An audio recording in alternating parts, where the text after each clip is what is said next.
exibição de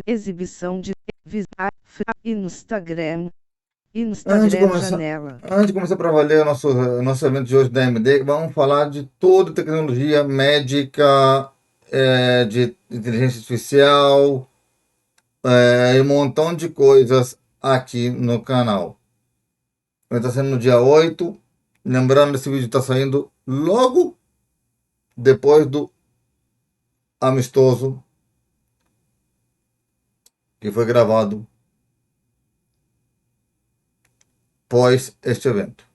Muito obrigado por me acompanhar. Este é o meu Instagram.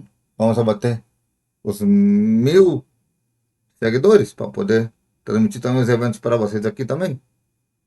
Microsoft, foto, exibição, aplicativos em E vamos lá. 7.500. Um evento da AMD. Clicável, assista de principal marco. At CES 2026, innovators from every corner of the globe show up to the most powerful tech event in the world.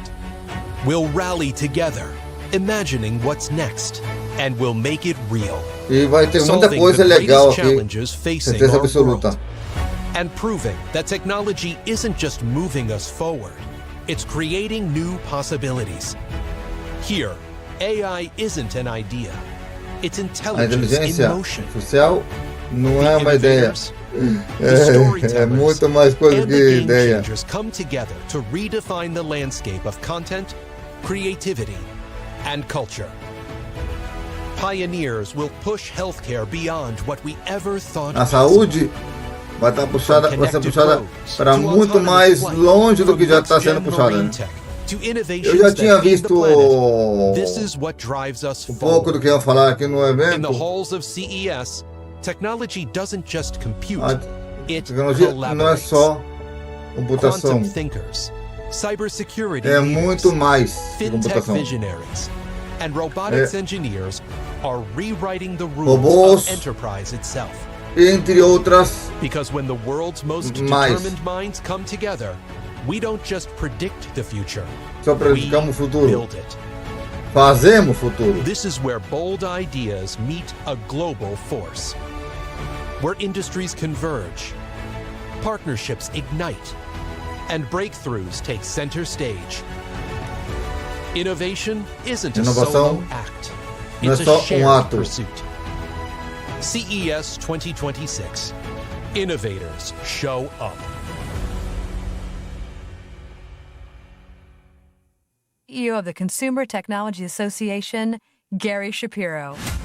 E Gary Shapiro é que vai apresentar a Lisa da AMD. Thank you very much. Good evening, everyone. Welcome to Las Vegas CES 2026 with our first keynote of the year. E é o nosso primeiro evento também do canal, hein, galera? Tá lotado, Every César. year, CES gives us a front row seat to the ideas and breakthroughs that shape the next decade. But it's actually the people behind those breakthroughs, the leaders challenging what's Muito possible, detalhe. who truly define Não vou the world. poder traduzir tudo, hein, galera, porque eu vou traduzir o que eu consegui traduzir para vocês. 2026 with one such leader. You know, CES has always been a platform for bold vision and ambition. It's where ideas Vision become e industries, ambition, and que é where the visão next e era ambição. of human progress first takes shape. And this year, as AI accelerates change across every sector, it's more important than ever that we hear directly from the Artificial. architects building the systems and breakthroughs that will define our very future. E é o primeiro evento do ano, hein, no canal, hein? It's a tremendous honor to introduce to you a leader, quite frankly, one of the bastions of CES, whose vision and impact can be felt across the entire technology landscape, Dr. Lisa Su. Lisa is no stranger to this stage. She has keynoted CES before, and each time she's done so, she's helped set the tone for the industry and the year ahead. Since becoming Olha só, CEO in a 2014, doutora Lisa, has led the ela company sempre through está one of the most ano remarkable na frente transformations in modern technology. Under her aos leadership, eventos. AMD reinvented itself through relentless innovation in high performance and AI computing, delivering products that now power AI training and inference, scientific research, enterprise workloads, cloud infrastructure, and the devices and experiences which millions of people rely on every single day. Today, AMD is a central force in the global AI transformation. Its CPUs, GPUs, and adaptive computing solutions help unlock new capabilities across cloud, enterprise, edge, and PC.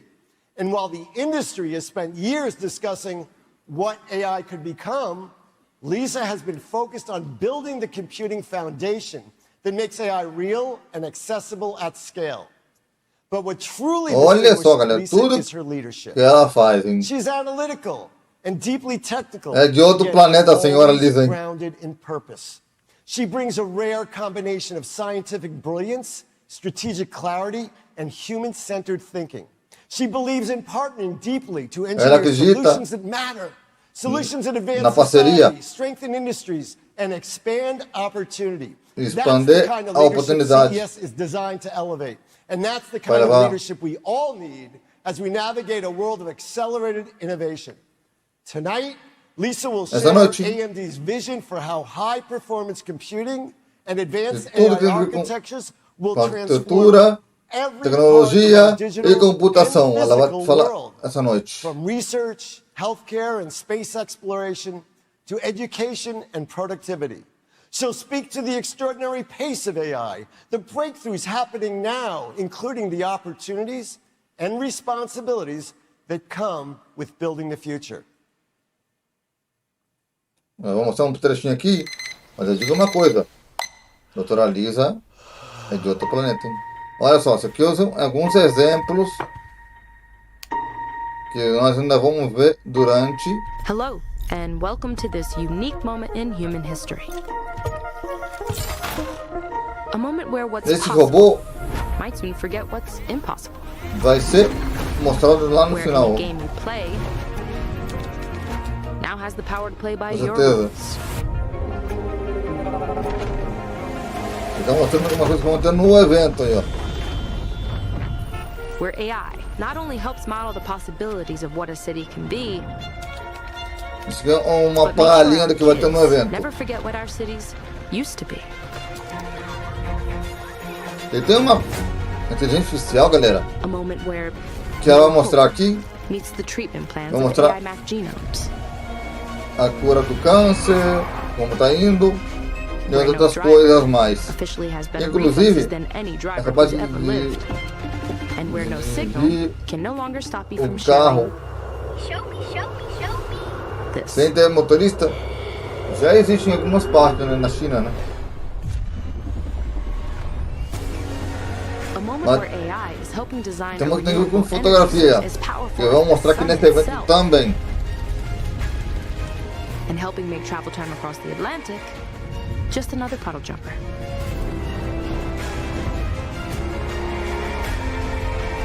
But as fast as everything's changing, eu digo que tá tudo mudando muito rápido. Ela falou. Tirelessly to create a world where the most advanced AI capabilities end up in the right hands. Yours. Ó, isso que mostrou aqui é só uma palhinha do que vai ter. É um vídeo. Vamos para a lua também no final do. Provavelmente. Tá vendo ali? So, ladies and gentlemen, it is my privilege to welcome to the stage a globally respected technologist, an industry-defining CEO, and a leader whose work continues to shape the very trajectory of modern computing. Ladies and gentlemen, please join me in welcoming to the stage Chair and CEO of AMD, Dr. Lisa Su. É uma CEO, hein, cara?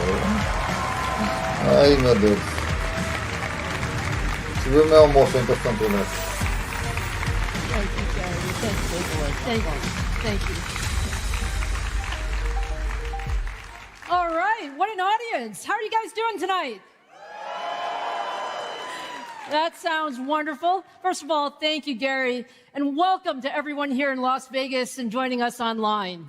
It's great to be here with all of you to kick off CES 2026. And I have to say, every year, I love coming to CES to see all the latest and greatest tech and catch up with so many friends and partners. But this year, I'm especially honored to be here with all of you to open CES. Now, we have a completely packed show for you tonight, and it will come as no surprise that tonight is all about AI. Although the rate and pace of AI innovation has been incredible over the last few years, my theme for tonight is you ain't seen nothing yet. We are just starting to realize the power of AI. And tonight, I'm going to show you a number of examples of where we're headed. And I'll be joined by some of the leading experts in the world, from industry giants to breakthrough startups. And together, we are working to bring AI everywhere and for everyone. So let's get started. At AMD, our mission is to push the boundaries of high performance and AI computing to help solve the world's most important challenges. Today, I'm incredibly proud to say that AMD technology touches the lives of billions of people every day. From the largest cloud data centers to the world's fastest supercomputers to 5G networks, transportation, and gaming, every one of these areas is being transformed by AI. AI is the most important technology of the last 50 years, and I can say it's absolutely our #1 priority at AMD.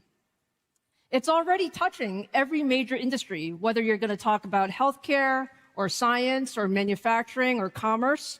And we're just scratching the surface. AI is going to be everywhere over the next few years. And most importantly, AI is for everyone. It makes us smarter. It makes us more capable. It enables each one of us to be a more productive version of ourselves. And at AMD, we're building the compute foundation to make that future real for every company and for every person. Now, since the launch of ChatGPT a few years ago, I'm sure we all remember the first time we tried it. We've gone from 1 million people using AI to now more than 1 billion active users. This is just an incredible ramp. It took the internet decades to reach that same milestone. Now, what we are projecting is even more amazing. We see the adoption of AI growing to over 5 billion active users as AI truly becomes indispensable to every part of our lives, just like the cell phone and the internet of today. Now, the foundation of AI is compute. With all of that user growth, we have seen a huge surge in demand in the global compute infrastructure, growing from about 1 zettaflop in 2022 to more than 100 zettaflops in 2025. Now, that sounds big.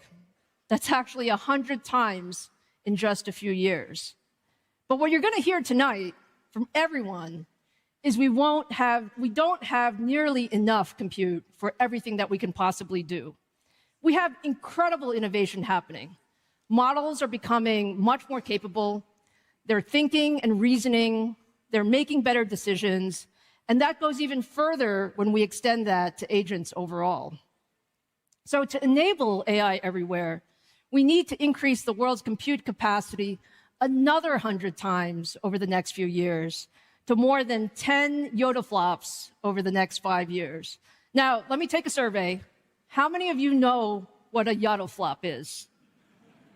Raise your hand, please. A yottaflop is a 1 followed by 24 zeros. So 10 yottaflops is 10,000 times more compute than we had in 2022. There's just never, ever been anything like this in the history of computing. And that's really because there's never been a technology like AI. Now, to enable this, you need AI in every compute platform. So what we're going to talk about tonight is the whole gamut. We're going to talk about the cloud, where it runs continuously, delivering intelligence globally. We're going to talk about PCs, where it helps us work smarter and personalize every experience that we have. And we're going to talk about the edge, where it powers machines that can make real-time decisions in the real world. AMD is the only company that has the full range of compute engines to make this vision a reality. you really need to have the right compute for each workload. And that means GPUs, that means CPUs, that means NPUs, that means custom accelerators. We have them all. And each of them can be tuned for the application to give you the best performance as well as the most cost-effective solution. So tonight, we're going to go on a journey. So you're going to go with me through several chapters as we showcase the latest AI innovations across cloud, PCs, healthcare, and much more. So let's go ahead and start with the first chapter, which is the cloud. The cloud is really where the largest models are trained and where intelligence is delivered to billions of users in real time. For developers, the cloud gives them instant access to massive compute, the latest tools, and the ability to deploy and scale as use cases take off. The cloud is also where most of us experience AI today. So whether you're using ChatGPT or Gemini or Grok, or you're coding with copilots, all of these powerful models are running in the cloud. Now, today, AMD is powering AI at every level of the cloud. Every major cloud provider runs on AMD EPYC CPUs. And 8 of the top 10 AI companies use Instinct accelerators to power their most advanced models. And the demand for more compute is just continuing to go up. Let me just show you a few graphs. Over the past decade, the compute needed to train the leading AI models has increased more than 4 times every year, and that trend is just continuing. That's how we're getting today's models that are dramatically smarter and more useful. At the same time, as more people are using AI, we've seen an explosion over the last 2 years of inference, growing the number of tokens 100 times, really hitting an inflection point. You can just see how much that inference is really taking off. And to keep up with this compute demand, you really need the entire ecosystem to come together. So what we like to say is the real challenge is how do we put AI infrastructure at YATA scale? And that requires more than just raw performance. It starts with leadership compute, CPUs, GPUs, networking coming together. It takes an open modular rack design that can evolve over product generations. It requires high-speed networking to connect thousands of accelerators into a single unified system. And it has to be really easy to deploy. So we want full turnkey solutions.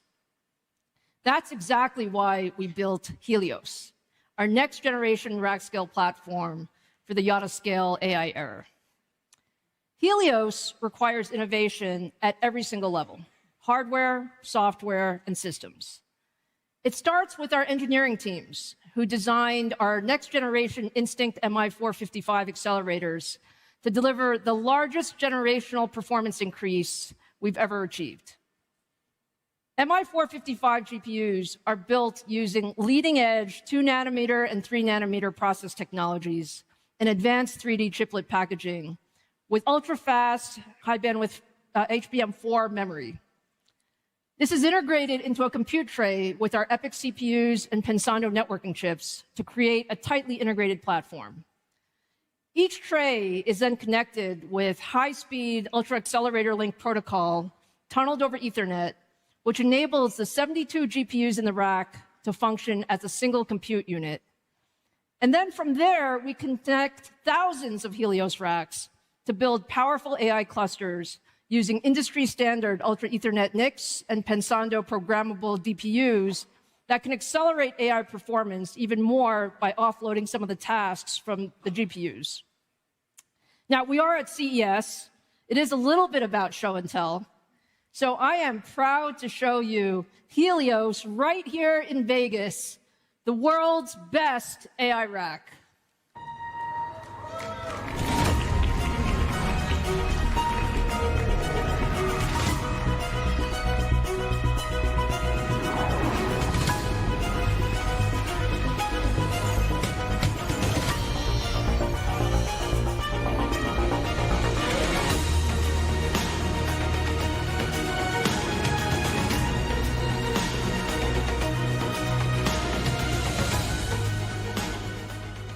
Is that beautiful or what?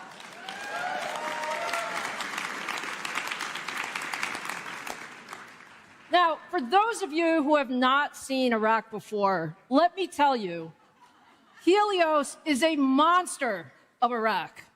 This is no regular rack, okay? This is a double-wide design based on the OCP Open Rack Wide standard developed in collaboration with Meta, and it weighs nearly 7,000 pounds. So, Gary, it took us a bit to get it up here, just so you know. But we wanted to show you what is really powering all of this AI. It is actually more than 2 compact cars.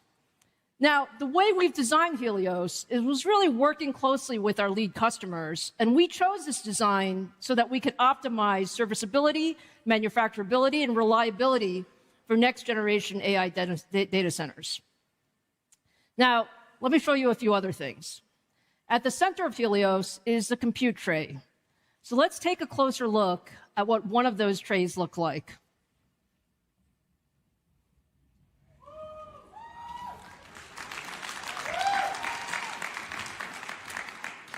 Now, I can tell you, I probably cannot lift this compute tray, so it had to come out.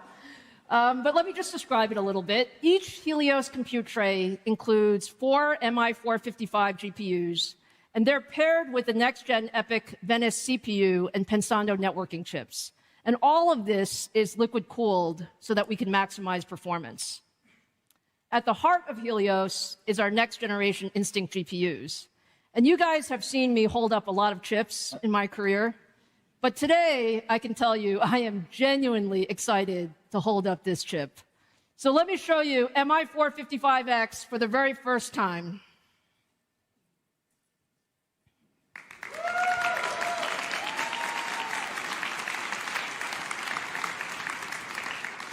MI455 is the most advanced chip we've ever built. It's pretty darn big. It has 320 billion transistors, 70% more than MI355. It includes 12 2-nanometer and 3-nanometer compute and I/O chiplets, and 432 gigabytes of ultra-fast HBM4, all connected with our next-gen 3D chip stacking technology. So we put 4 of these into the compute trays up here. And then driving those GPUs is our next-generation EPYC CPU, codenamed Venice. Venice extends our leadership across every dimension that matters in the data center. More performance, better efficiency, and lower total cost of ownership. Now, let me show you Venice for the first time. I have to say, this is another beautiful chip.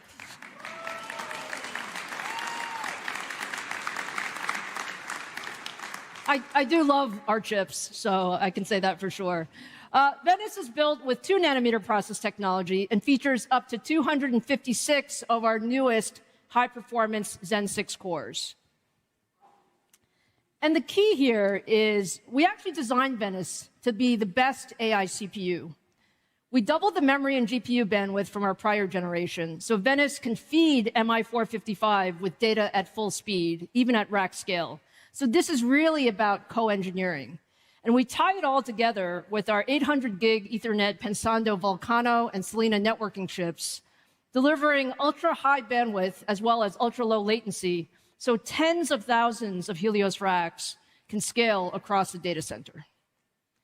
Now, just to give you a little bit of the scale of what this means, that means that each Helios rack has more than 18,000 CDNA 5 GPU compute units and more than 4,600 Zen 6 CPU cores, delivering up to 2.9 exaflops of performance. Each rack also includes 31 terabytes of HBM4 memory, an industry-leading 260 terabytes per second of scale-up bandwidth, and 43 terabytes per second of aggregate scale-out bandwidth to move data in and out incredibly fast. Suffice it to say, those numbers are big. When we launch Helios later this year, and I'm happy to say Helios is exactly on track to launch later this year, we expect it will set the new benchmark for AI performance. And to put this performance in context, just over 6 months ago, we launched MI355, and we delivered up to 3x more inference throughput versus the prior generation. And now with MI455, we're bending that curve further, delivering up to 10 times more performance across a wide range of models and workloads. That is game-changing. MI455 allows developers to build larger models, more capable agents, and more powerful applications. And no one is pushing faster and further in each one of these areas than OpenAI. To talk about where AI is headed and the work that we're doing together, I'm extremely happy to welcome the president and co-founder of OpenAI, Greg Brockman, to the stage.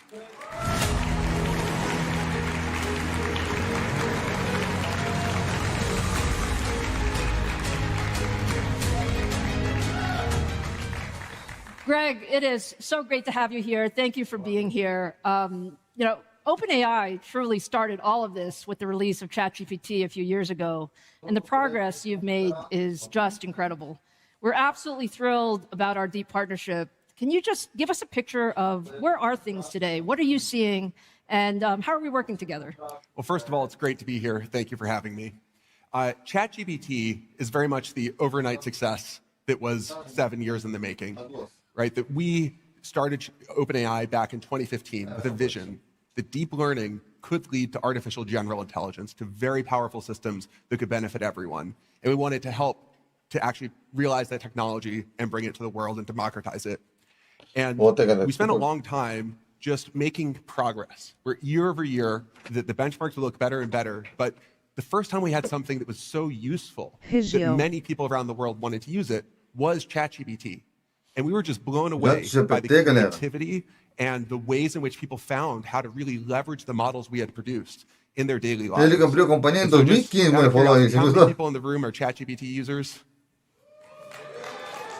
That's pretty much the whole room, Greg, I would just say. Thank you. I'm glad to hear it. But very importantly, how many of you have had an experience that was very key to your life or the life of a loved one, whether it's in healthcare, in helping manage a newborn, Só que em 2023 any explodiu, other né? walk of your life?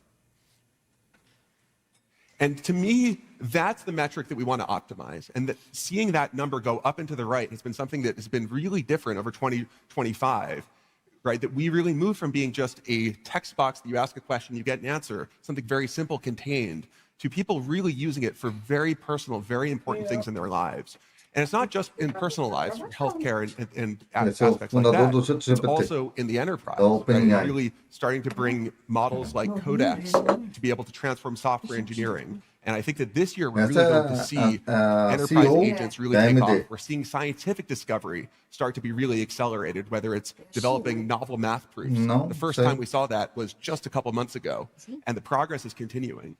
And it's really across every single endeavor of human knowledge work, where there's human intelligence that can be leveraged, right? That you can amplify it. We now have an assistant, right? We now have a tool, we have an advisor that is able to amplify what people want to do. I completely agree with you, Greg. I think we have seen just an enormous acceleration of what we're using this tech for. Now, I would say, I think every single time I see you, you tell me you need more compute. It's true. It's true. It's almost like a broken record. Like you could just, just play the Greg wants more compute. Can you talk about just some of the things that you're seeing in the infrastructure, some of the bottlenecks, and where do you think we should be focusing as an industry? Well, the why do we need more compute is the most important question, right? Which is really when the models are not that capable, right? And where we were in 2015, 2016, 2017, so forth, is that you basically just wanted to train a model and evaluate it, right? And maybe there'd be a very narrow task it'd be useful for. But as we've made this exponential progress on the models, then there's actually exponential utility to them. People want to bring it into their lives in a very scalable way.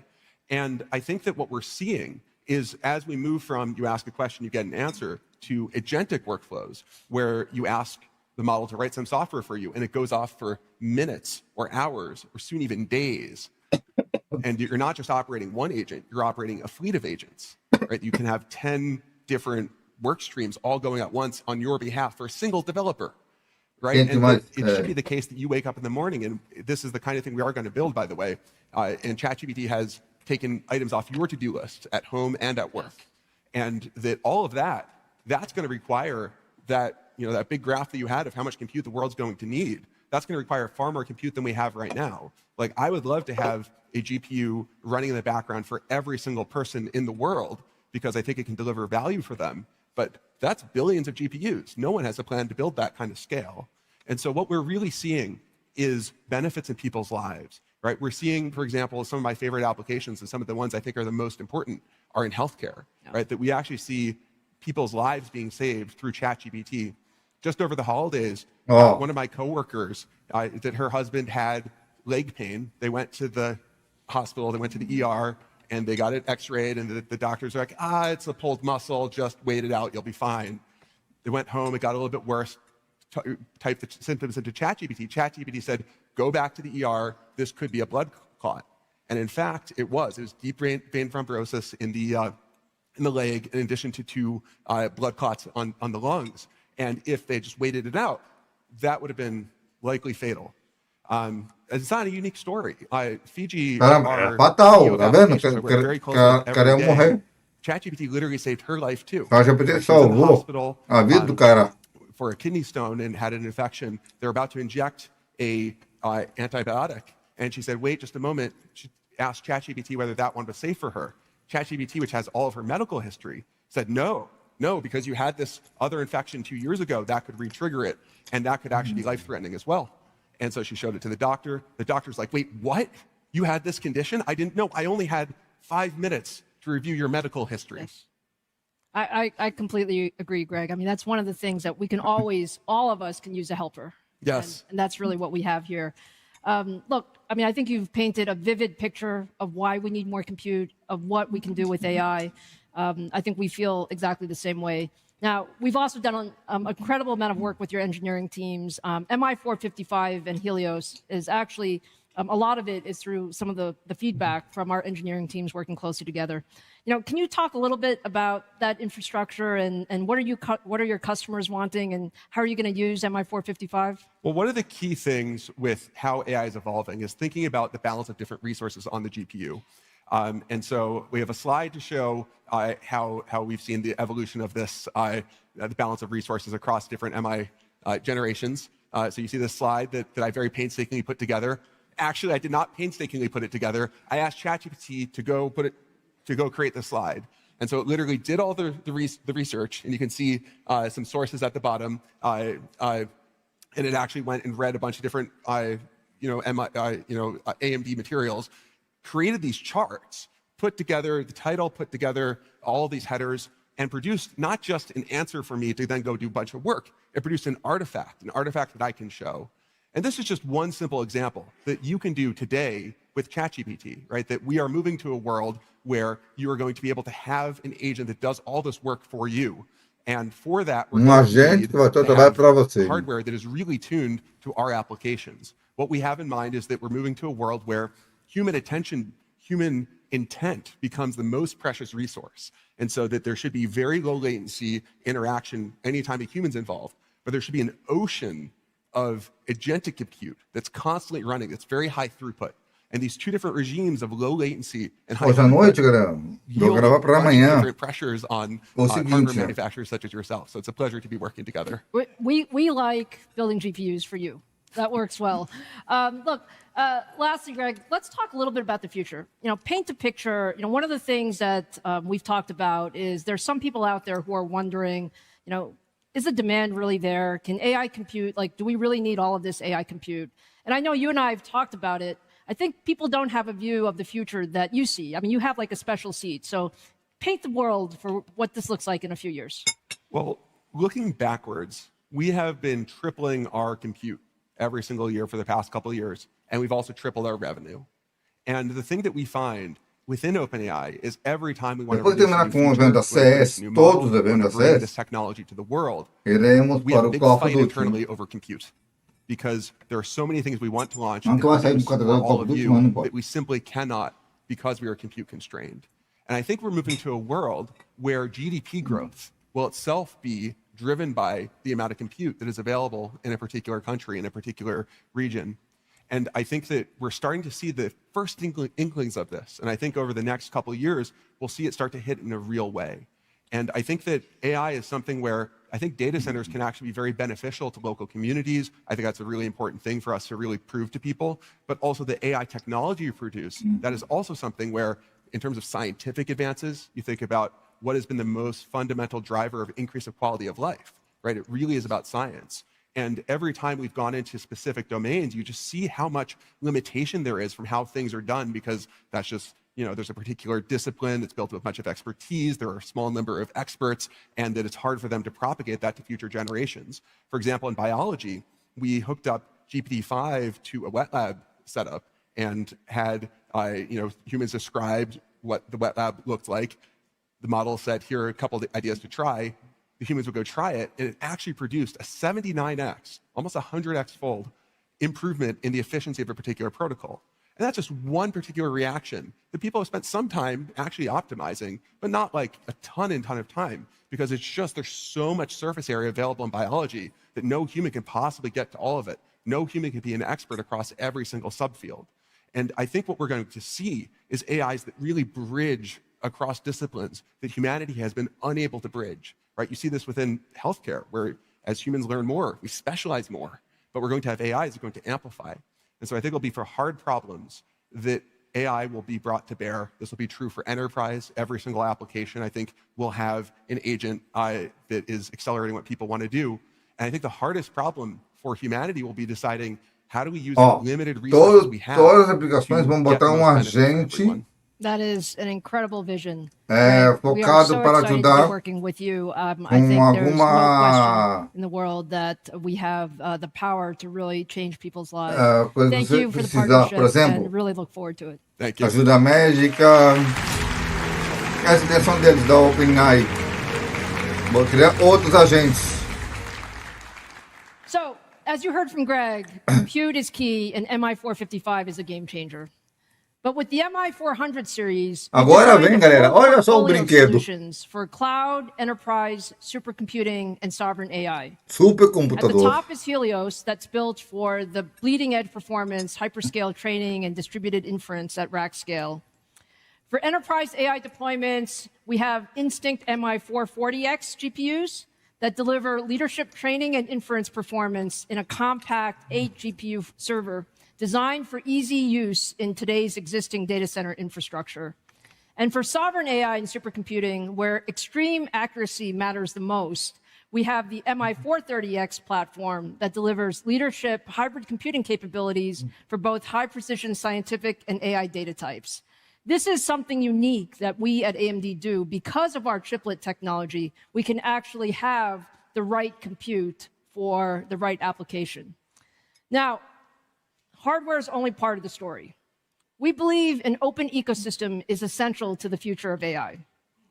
Time and time again, we've seen that innovation actually gets faster when the industry comes together and aligns around an open infrastructure and shared technology standards.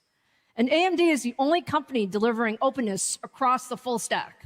That's hardware, software, and the broader solutions ecosystem. Our software strategy starts with ROCm. ROCm is the industry's highest performance open software stack for AI. We have day zero support for the most widely used frameworks, tools, and model hubs.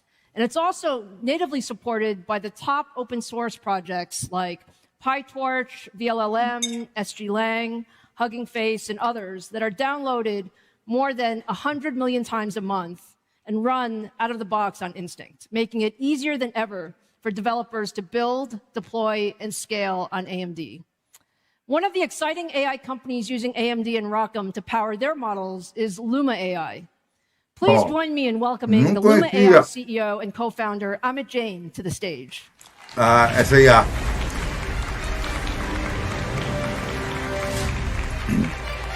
Hey, Lisa. Hello, Amit. How are you? It's great to have you here with us. You're doing some incredible work in video generation and multimodal models. Can you tell us a little bit about Luma and what you're doing? Absolutely. Lisa, thank you so much for having me here. Of course. Luma's mission is to build multimodal general intelligence so AI can understand our world and help us simulate and improve it. Simular Most nosso AI video and mundo image models real. today, they're in early stages, and they're used to generate pixels. They're used to produce, pretty Para pictures. criar jogos, olha What is só. needed in the world are more intelligent models that combine audio, video, language, image all together. So at Luma, we are training these Áudio. systems that simulate physics, causality, are able to go out, do research, call tools, and then finally render out the results in audio, video, image, text, whatever is appropriate for the information that you're trying to work with. In short, we are modeling and generating worlds. So as an example, let me show you some results from our latest model, Ray 3. Ó, vou mostrar alguns resultados, ó. Olha só. By the way, Ray 3 is the world's first reasoning video model. So what it means is it actually is able to think first in pixels and latents and decide whether what it's about to generate is good. And it's also the world's first model that can generate in 4K and HDR. So please take a look. Ó. Vou mostrar o que ela faz, ó. When you close your eyes, Olha o que ela faz. what do you see? When we talk about reality, Olha só. how do you know what is real? Isso aqui a Google faz, né, também, né? Aqui o Your imagination. Luma AI, nunca conheci ela.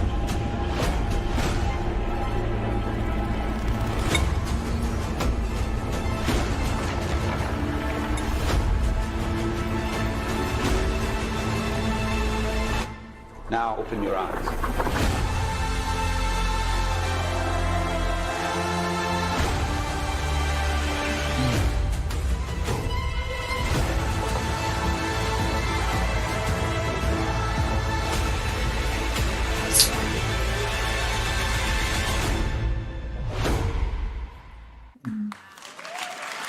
Maravilhoso, né, galera?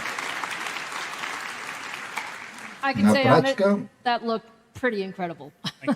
So tell us, how are customers using editado, Ray 3 né? today? So we are working with very large enterprises as well as individual creators across the spectrum. And we work with them in advertising, media, com Spectrum, hein, entertainment, que é uma and máquina boa, industries uma where, marca boa. you want to tell your story. 2025 was the year when they started to deploy our models and experiment with them. And towards the end of it, we are seeing large-scale deployments where people are using our models for as much as actually making a 90-minute feature-length movie.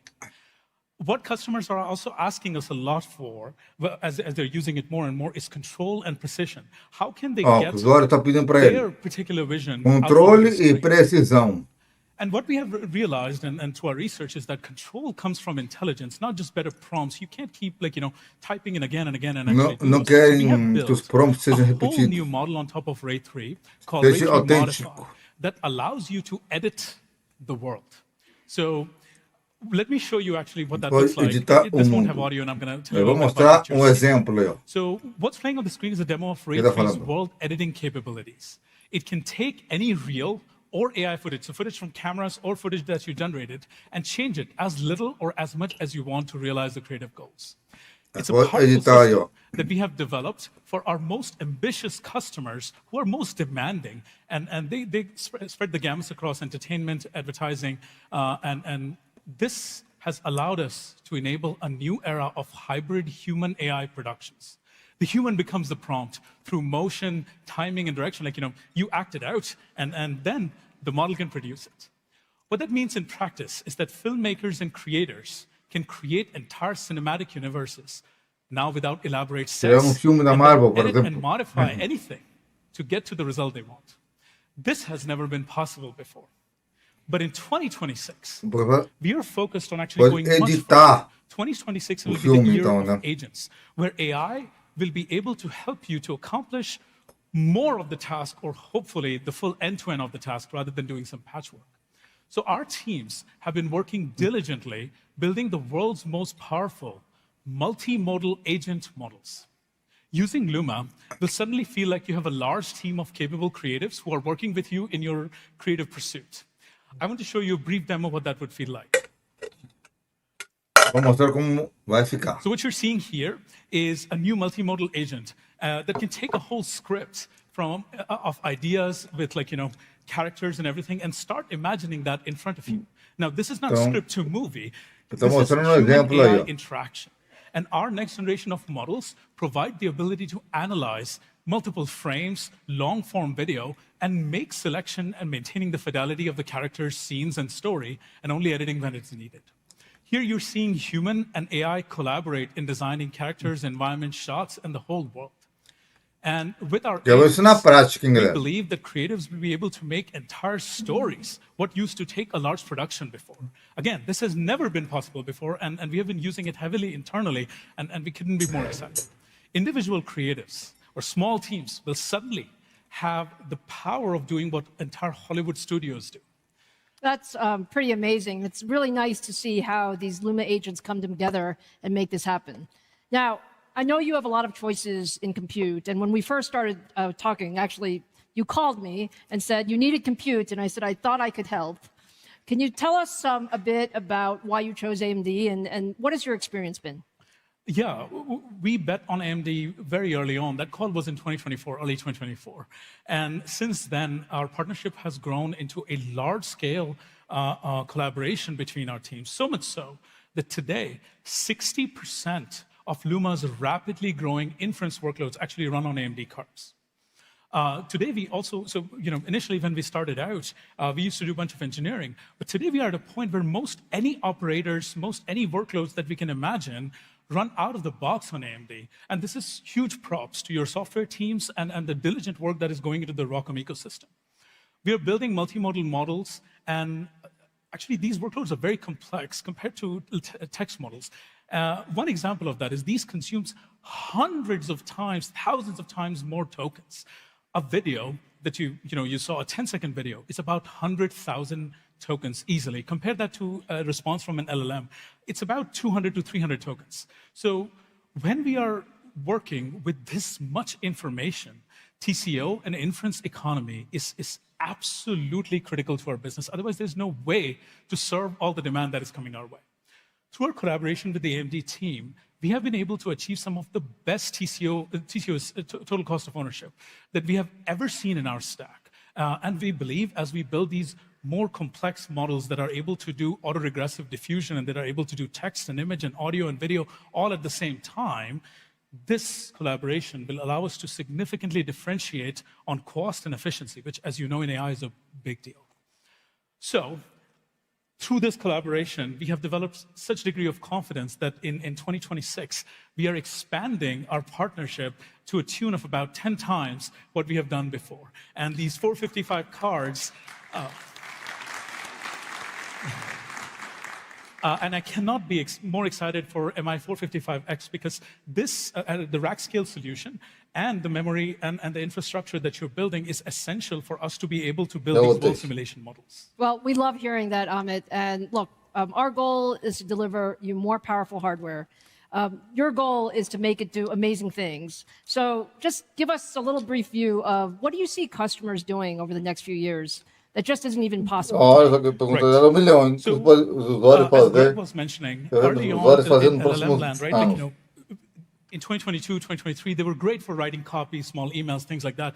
We could have never imagined that we would actually put these models, into real-time systems, into healthcare and these kind of things. Through accuracy and architecture and scaling, LLMs have now gotten to that point. Video models are currently in that early stage. Today, they're great for generating video and pretty pictures. But soon, by scaling these models up, by improving the accuracy and data, we would end up at a place where these models will help us simulate real physical processes in the world, like CAD, architecture, fluid flows, help us design entire rocket engines, plan cities. And this is not outrageous. This is what we do today manually with big, giant teams in simulation environments. These models will allow us to do that and automate that to a great degree. And as they become more and more accurate, multimodal models is what we need for the backbone of general purpose robotics. Your home robot, will run hundreds of simulations in its head in image and video and then try out, like, okay, how do I do this? How do I solve this? So that it's able to do a lot more than current generation of LLM and VLM robots are able to do. This is how the human brain works. Humans are natively multimodal. Our AI systems will be as well. That sounds wonderful, Amit. Look, thank you so much for being here today. Thank you for the partnership, and we really look forward to all that you're going to do next. Thank you so much. Thank you.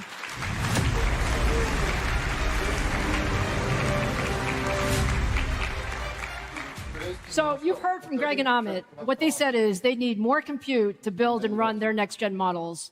And it is the same across every single customer that we have, which is why the demand for compute is growing faster than ever.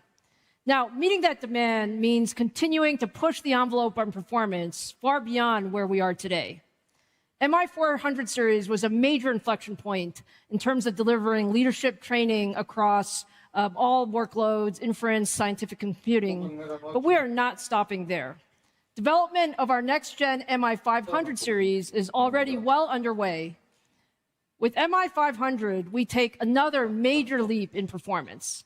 It's built on our next-gen CDNA 6 architecture, manufactured on 2-nanometer process technology, and uses higher-speed HBM4E memory.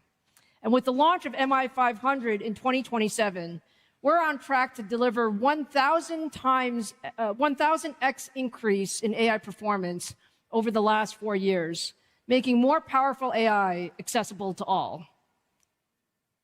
So with that, let's, thank you.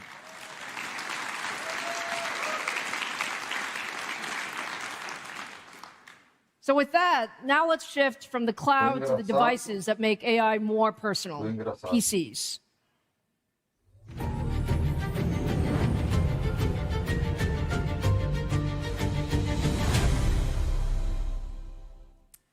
So for decades, the PC has been about a powerful device helping us be more productive, whether at work or at school. But with AI, the PC has become not just a tool, but it's a powerful, essential part of our lives as an active partner. It learns how you work, and it adapts to your habits, and it can help you do things faster than you've ever expected, even when you're offline. AI PCs are starting to deliver real value across a wide range of everyday tasks, from content creation and productivity to intelligent personal assistants. Let's just take a look at a few of the AI PC applications today. Starting with content creation. These videos were created from simple text prompts on a Ryzen AI Max PC, so not in the cloud, but in a local environment. Anyone can generate professional quality photos and videos in minutes with no design expertise. Microsoft has been a key enabler of AI PCs, helping bring next-generation capabilities directly into our productivity tools. For example, managing your meetings, summarizing emails, quickly finding files that you need, using real-time translation on video conferences. And with Microsoft Copilot, advanced AI capabilities are being built directly into the Windows experience to complete tasks faster. You just describe what you need, and the PC takes it from there. Now, at AMD, we saw the AI PC wave early, and we invested. That's why we've led every inflection point. We were the first to integrate a dedicated on-chip AI engine in 2023, and the first to deliver Copilot Plus x86 PCs in 2024. And with Ryzen AI Max, we created the first single-chip x86 platform that could run a 200 billion parameter model locally. And now we're extending that leadership again with our next-gen Ryzen AI notebook and desktop processors.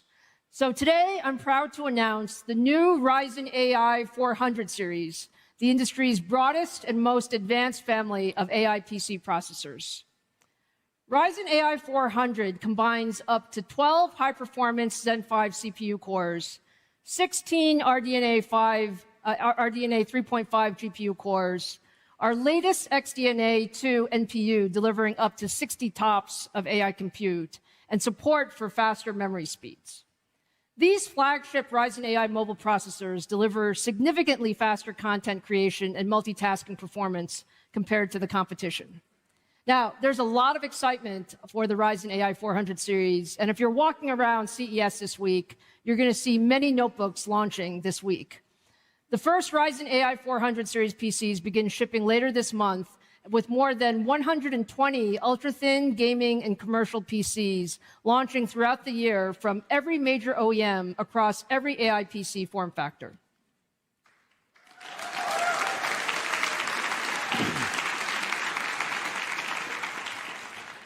Now, powering the next generation of AI PC experiences takes more than just hardware. It takes smarter software with models that are lighter, faster, and can run directly on device. These are different than what you're seeing in the cloud.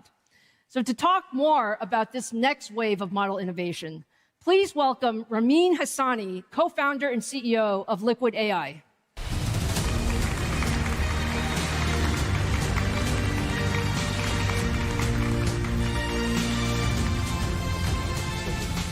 Ramin, it's great to have you here. I'm very excited about the work that you guys are doing at Liquid. You were really taking a different approach to models. Can you talk a little bit to the audience about what Liquid is doing and why it's different from others? Absolutely, Lisa. It is great to be here. We're a foundation model company spun out of MIT 2.5 years ago. We're building efficient generative AI models that can run fast on any processor inside and outside of data centers. We designed from scratch multimodal models with a hardware-in-the-loop approach that allows us to optimize neural architectures for a given hardware. We're not building transformer models. We're building liquid foundation models. Powerful, fast, and processor-optimized generative models. The goal is to substantially reduce the computational cost of intelligence from first principles without sacrificing quality. That means liquid models deliver frontier model quality right on a device. Device could be a phone, could be a laptop, could be a robot, could be a coffee machine, and could be an airplane. Basically, anywhere compute exists with 3 value propositions: privacy, speed, and continuity. It can work seamlessly across online and offline workloads. Ramin, our teams have been working really closely on bringing more capable models to AI PCs. Can you share a bit about that work? Absolutely. Today, I've got 2 new product announcements. 1, we are excited to announce Liquid Foundation Models 2.5, the most advanced tiny class of models on the market. At only 1.2 billion parameters, the model performs best on instruction following capabilities between its class and models that are larger in its class. LFM 2.5 instances are the building blocks of reliable AI agents on any device. To put this in perspective for you, this model delivers instruction following capabilities better than the DeepSeek models and Gemini Pro kind of models, Gemini 2.5 Pro, right on the device. We are releasing 5 model instances: a chat model, an instruct model, a Japanese enhanced language model, a vision language model, and a lightweight audio model, audio language model, basically. These are highly optimized for AMD Ryzen AI CPUs, GPUs, and NPUs. And today, they're available for download on Hugging Face and on our own platform, Leap. You can enjoy them. That's pretty cool.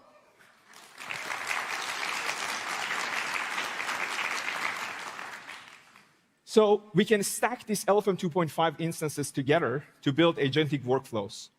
But then it would be really amazing if we can bring in all these modalities into one place. So that brings me to my second announcement, LFM 3. LFM 3, it is designed natively multimodal to process text, vision, and audio as input and deliver audio and text as an output in 10 different languages with sub-100 millisecond latency for audio-visual data. You will get LFM 3 later in the year. All right, that's fantastic. So now, Ramin, help our audience understand, why should they be so excited about LFM 3? What can we do with these models on an AI PC? Absolutely. So most assistants, AI assistants, co-pilots today are reactive agents. You open an app, then you ask a question, it responds. But when the AI is running fast on the device and is always on, it can be working, on the tasks proactively for you. The task can be done in the background. So let me show you a quick demo, a reference design to inspire what is possible to build on PCs with LFM instances. Let's jump in. Imagine you're a sales leader working on your AMD Ryzen laptop with LFM3 backbone proactive agents activated. You're in full focus mode, working on a spreadsheet. Notifications start piling up. You get a calendar notification for a sales meeting, but want to continue your work in deep focus. A liquid proactive agent notices the meeting and offers to join on your behalf. You allow the agent to join, and while you focus on your data analysis task, in the background, the meeting is in progress with your agent representing you. Are you sure we can trust this agent? I think. I'm a little worried there, Ramin. This system can actually transcribe more than transcribing your systems, and really understanding what is going on. And the system can also be hooked up to your email platform. It can analyze your emails, as your emails are actually coming out. It can perform a deep research functionality. So with the deep research functionality, you can analyze every email and draft a response for you. Again, everything under your own control. You're not going to go, this is not going to go rogue. Everything is offline, locally on the device. So this system can deliver, a summary and can do the jobs better than what you have expected, what you have seen from reactive agents. I think this year is going to be the year of, proactive agents. And I'm very excited to announce that we're collaborating with Zoom to bring these features to the Zoom platform, actually. That's fantastic.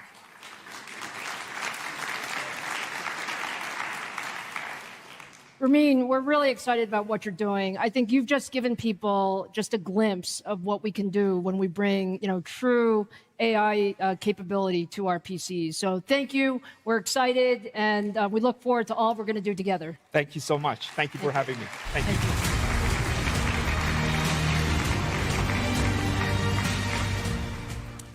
So now you've seen a little bit about what's possible with local AI, but the latest PCs aren't just running AI apps, they're actually building them.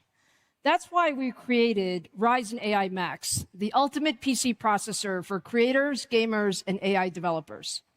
It's the most powerful AI PC platform in the world, with 16 high-performance Zen 5 CPU cores and 40 RDNA 3.5 GPU compute units, and an XDNA 2 NPU delivering up to 50 TOPS of AI performance, all connected by a unified memory architecture that supports up to 128 gigabytes of shared memory between the CPU and GPU.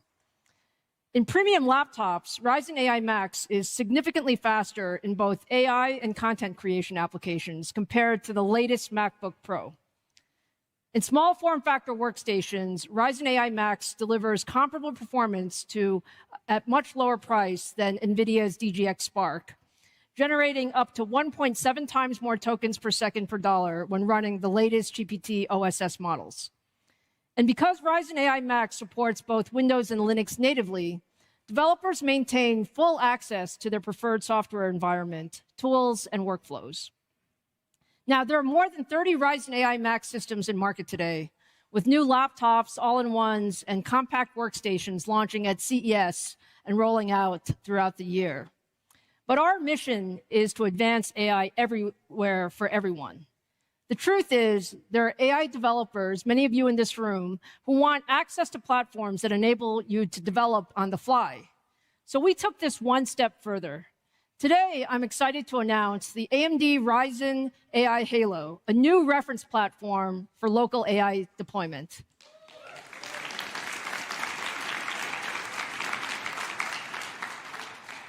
Now, I would say this is pretty beautiful. Do you guys agree?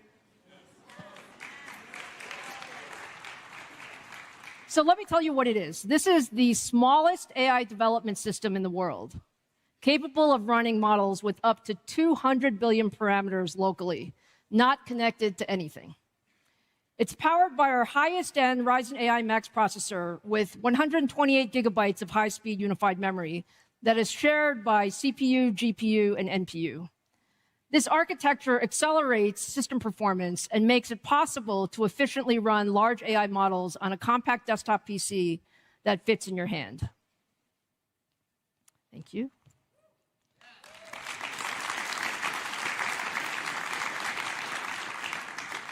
Halo supports multiple operating systems natively, ships with our latest ROCm software stack, comes preloaded with the leading open source developer tools, and runs hundreds of models out of the box. And this really gives developers everything you need to build, test, and deploy local agents and AI applications directly on the PC. Now, for all of you who are wondering, Halo is launching in the second quarter of this year, and we can't wait for folks to get their hands on them.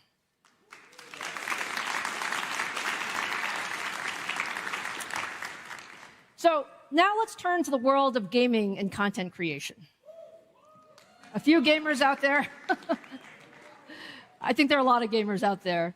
Look, every day, gamers and creators rely on AMD across Ryzen and Radeon PCs, Threadripper workstations, and consoles from Sony and Microsoft to deliver tens of billions of frames. And while the visual quality of those frames has advanced dramatically over the years, the way we build those worlds really hasn't.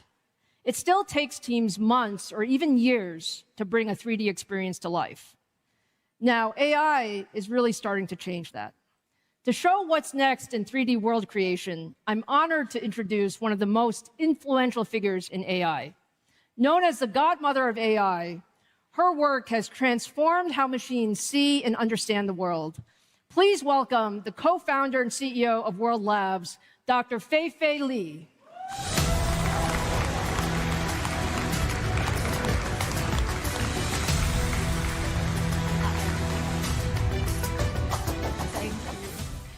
Fei-Fei, we are so excited to have you here. You know, you've been one of the leaders shaping AI for decades. Can you just give us a little bit of your perspective? Where are we today, and why did you start World Labs? Yeah, first of all, thank you, Lisa, for inviting me to be here. Congratulations to all the announcements. I can't wait to use some of them. So it's true that there has truly been great breakthroughs in AI progress in the past few years. And as you said, I've been around the block for a while, for more than 2 decades, and I really cannot be more excited than now by where things are going. So in the past few years, language-based intelligence in AI technology really has taken the world by storm. We're seeing the proliferation of all kinds of capabilities and applications. But the truth is, there's a lot more than just language intelligence.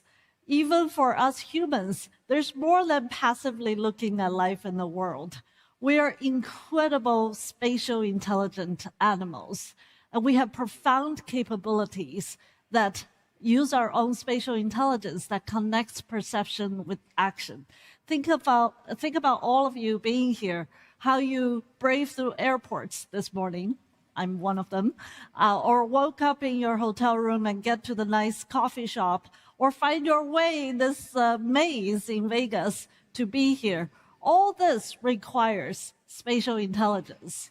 So what excites me is that there's now a new wave of Gen AI technology for both embodied AI and generative AI that we can finally give machines something closer to the human level spatial intelligence. It's the ability to not only perceive, but create 3D or even 4D worlds, reason about objects and people, and imagine entirely new environments that still obey the laws of physics and dynamics in worlds, virtual or real. So that's why I started World Labs. I really want to bring spatial intelligence to life and deliver value to people. I remember the first time I talked to you about your concept for World Labs and your passion about what this could bring. Tell us a little bit about what your models do so the audience gets a feel for what does this really mean? Yeah, well, I heard that there are gamers out there, so this is very exciting. So traditionally, building 3D scenes requires laser scanners or calibrated cameras or hand-built models using pretty sophisticated and complicated software. But at World Labs, we're creating a new generation of models that can use the recent Gen AI technology to learn the structure, not only just flat pixel structure, I'm talking about 3D, 4D structure of the world directly from data, a lot of data. So give the model a few images, and even one image, the model itself can fill in the missing details, predicts what's behind objects, and generate rich, consistent, permanent, navigable 3D worlds. So what you're seeing here on screen is a Hobbit world that's created by our World Labs model called Marble. We just give it a handful of images, and it created these 3D scenes that are persistent, and you can navigate. You can even see a top view. And our system transformed a few visual inputs into a fully navigable, expansive 3D world. And it shows how these models not just reconstruct the environment, they really imagine cohesive worlds, wondrous worlds. And once these worlds exist, they flow together and allowing effortless transition from one environment to the next and scaling into something much larger. And this is much closer to how humans piece together a place from a few glances. Well, it looks pretty amazing that you can do that with such little input. Now, can you just show us a little bit about how the technology works? Yes, definitely. Let's just ground it in real world a bit more from the Hobbit world. Let's do something that you're very familiar with. So over the break, our team went to AMD's Silicon Valley office. I hope they got your permission. And they did not, but that's okay. Okay, well, now here we are. We just used some regular phone cameras. There's no special equipment, just phones to capture a few images. And then we put them into World Labs' a 3D generative model called Marble. And then our model that can use AMD's MI325X chip and the ROCm software stack can create a 3D version of that environment, including windows, doors, furniture, size, and sense of depth and scale. And keep in mind, you're not looking at photos, you're not looking at videos, you're looking at truly 3D consistent worlds. And then our team started to have a little more fun and decided to You decided to remodel? Exactly, Yes, yeah. for free for you. For different design styles, right? I don't know which one you guys like the most. I personally really like the Egyptian one, but maybe that's because I'm going there in a few months. And while this transformation is keeping the geometric consistency and the 3D inputs. So you can imagine this can be such powerful tools for many use cases, whether you're doing robotic simulation or game development or design. What would traditionally take months to do in a typical workload, we really could do it in minutes now. And we can even navigate into an entirely different world, like actually the Venetian Hotel. And we just did that yesterday by taking a picture and then put it in the model and then had a little fun. And then it turned this whole place into a 3D imaginative space.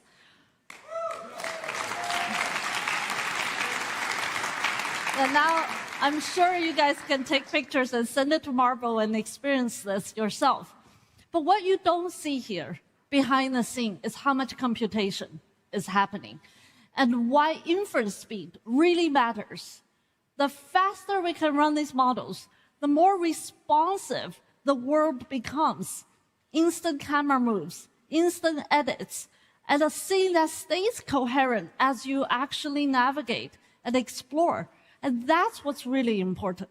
You know, Feifei, I think you're going to have a few people going out to your website to try Marble this We'll evening. keep the server up. But look, that looked really amazing. Can you just share a little bit about your experience working with AMD and our work on Instinct and ROCm? Yeah, of course. And even though we are old friends, our partnership is relatively new. And I got to be honest, I'm very impressed by how quickly this came together. Part of our model is a real-time generative frame model. It was running on MI325X in under just a week. And then with AMD Instinct and ROCm, our teams were able to iterate really rapidly over a course of a few weeks to improve performance by more than 4-fold. And that was really impressive. That matters because spatial intelligence is fundamentally different from what came before. Teaching AI to understand and navigate 3D structure, have motion, understand physics requires enormous memory, massive parallelism, and very fast inference. And I was seeing your announcement. I can't wait to see platforms like MI450 continue to scale, and they will give us the ability to train larger world models, and just as importantly, to run them fast enough that these environments can feel alive, react instantly as the user or agents move, explore, interact, and create. No, that's wonderful. Thank you for those comments. Your team has been fantastic working together. Thank you. So, Fei-Fei, with all the compute performance that we're going to give you and all of the innovation in your models, give the audience a view of what to expect over the next few years. Yeah, I know, and as you know me, I don't like to hype. I think the world... This is like called under-hype, Fei-Fei, so...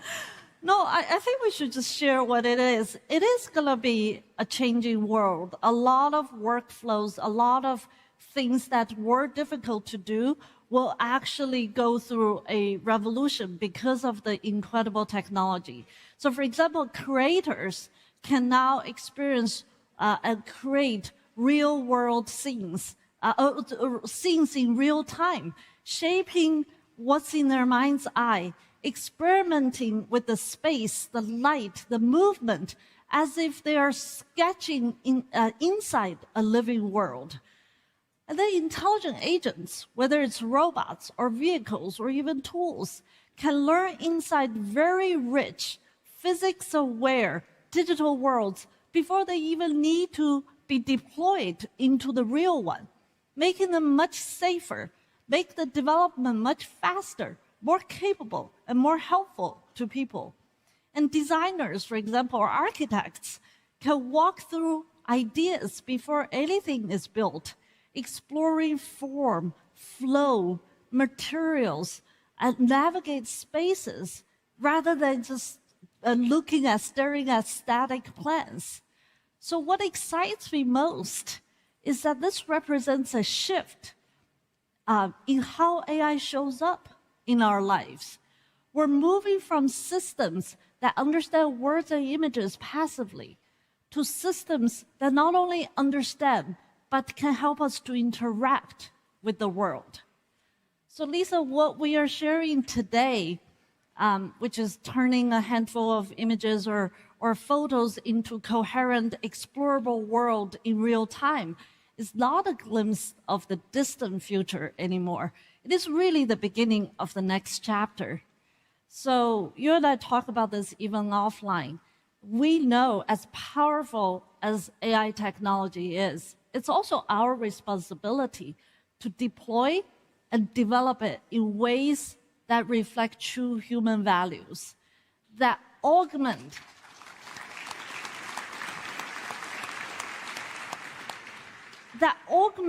human creativity, productivity, and our care for each other, while keeping people firmly at the center of this story, however powerful technologies are. And I'm very excited to partner with AMD and with you on this journey. Fei-Fei, I think I speak for everyone. You are really an inspiration to the AI world. Congratulations on all the great progress, and thank you for joining us tonight. Thank you, Lisa.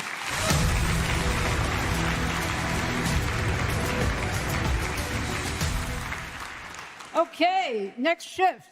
Now let's turn to the world of healthcare.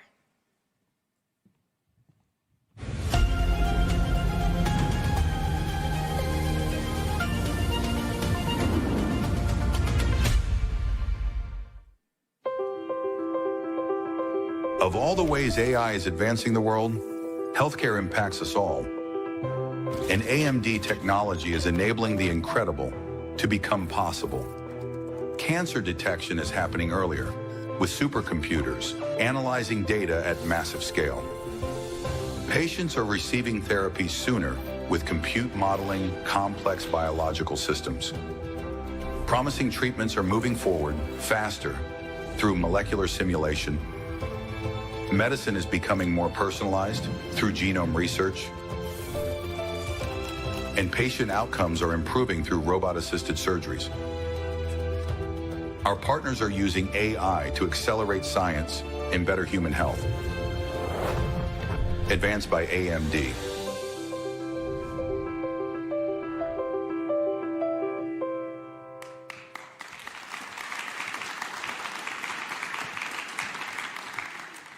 So look, as you saw in that video, AMD technology is already at work across healthcare. This is one of the most meaningful applications. You've already heard about some of the stories tonight of how high-performance computing and AI is one of the areas that I am most personally passionate about, is how you can bring healthcare there.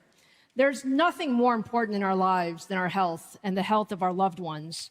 And using technology to improve healthcare outcomes means we measure progress in terms of lives saved. I'm very happy to be joined tonight by 3 experts who are leading the way in applying AI to real-world healthcare challenges. Please join me in welcoming Sean McClain, CEO of Absci, Jacob Thaysen, CEO of Illumina, and Ulla Engquist, Head of Molecular AI at AstraZeneca.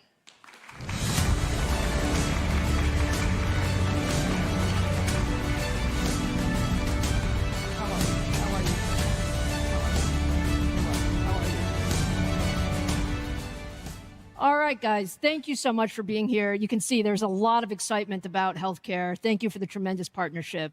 You know, Sean, at Absci, you're using generative models and synthetic biology to design new drugs from scratch. Can you walk through a little bit of how that works? Yeah, thank you so much for having us here today. Biology is hard. It's complex. It's messy. Drug discovery and development is this archaic way of going about discovering drugs. Ultimately, it's this trial and error process where you ultimately are searching for a needle in the haystack. But with generative AI and what we're doing at Absci, you're actually able to start creating that needle and being able to actually engineer in the biology that you want, being able to go after the diseases that have large unmet medical need, and being able to have the manufacturability, the developability that you want in the drug. We're actually able to start having precision engineering now because of AI with biology. Just like Apple is engineering an iPhone, or you all are engineering the 455s, we're able to start engineering biology. And what is that actually doing? It's allowing us to start tackling some of the hardest, most challenging diseases that still exist, that have high unmet medical need, where standard of care is poor. And at Absci, this is exactly what we want to tackle. We want to tackle these hard, challenging diseases. 2 of them that we're focused on at Absci is androgenic alopecia, so think common baldness. We actually have the opportunity in the not too distant future to have AI cure baldness. Wouldn't that be incredible?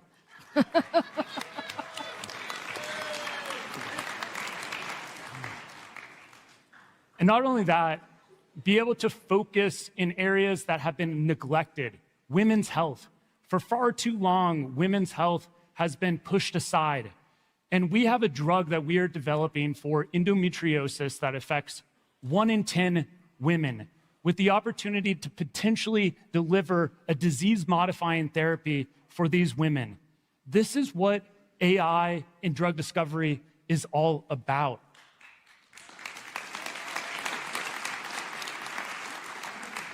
And this wouldn't be possible without the compute partnership that we've had with AMD. Lisa, you and Mark Papermaster invested in Absci roughly a year ago. And within that year, we've been able to scale the inference and be able to, in a single day, screen over 1 million drugs in 1 single day. That's incredible. And additionally, we're getting onto the 355s. And the memory there is going to allow us to contextualize the biology in a way that we haven't been able to before, and ultimately create better models for drug discovery. The future is really bright in AI and drug discovery. That's fantastic, Sean. Well, look, thank you for the partnership. We're really excited about all the work we're doing together. Now, Jacob, Illumina is really a leader in reading and understanding the human genome to improve health. How is AI helping in your work? And talk a little bit about what the impact is for the future of precision medicine. Yeah, absolutely, Lisa. And I'm super excited to be here. And we definitely share a deep passion for impacting health. So looking forward to everything we can do, the two companies together, both what we have done and what we're going to do. And of course, Sean, I'm rooting for that drug against baldness, for sure. So let me talk a little bit about Illumina. We are the world leader in DNA sequencing. And DNA, as you know, is the blueprint of life, which makes all of us unique. And therefore, it's essential to be able to measure that to prevent, diagnose, and treat diseases. In a simplified way, you can think about the human genome as 3 billion letters. So that actually is like a book with 200,000 pages in. And that is in each of our cells. Now, if there's just one mistake, spelling mistake in that book, that can actually mean the difference between a long and healthy life and a short and terrible life. So accurate DNA sequencing is extremely important, but it's super data and compute intensive. In fact, we are generating in our sequences more data than is generated on YouTube every day.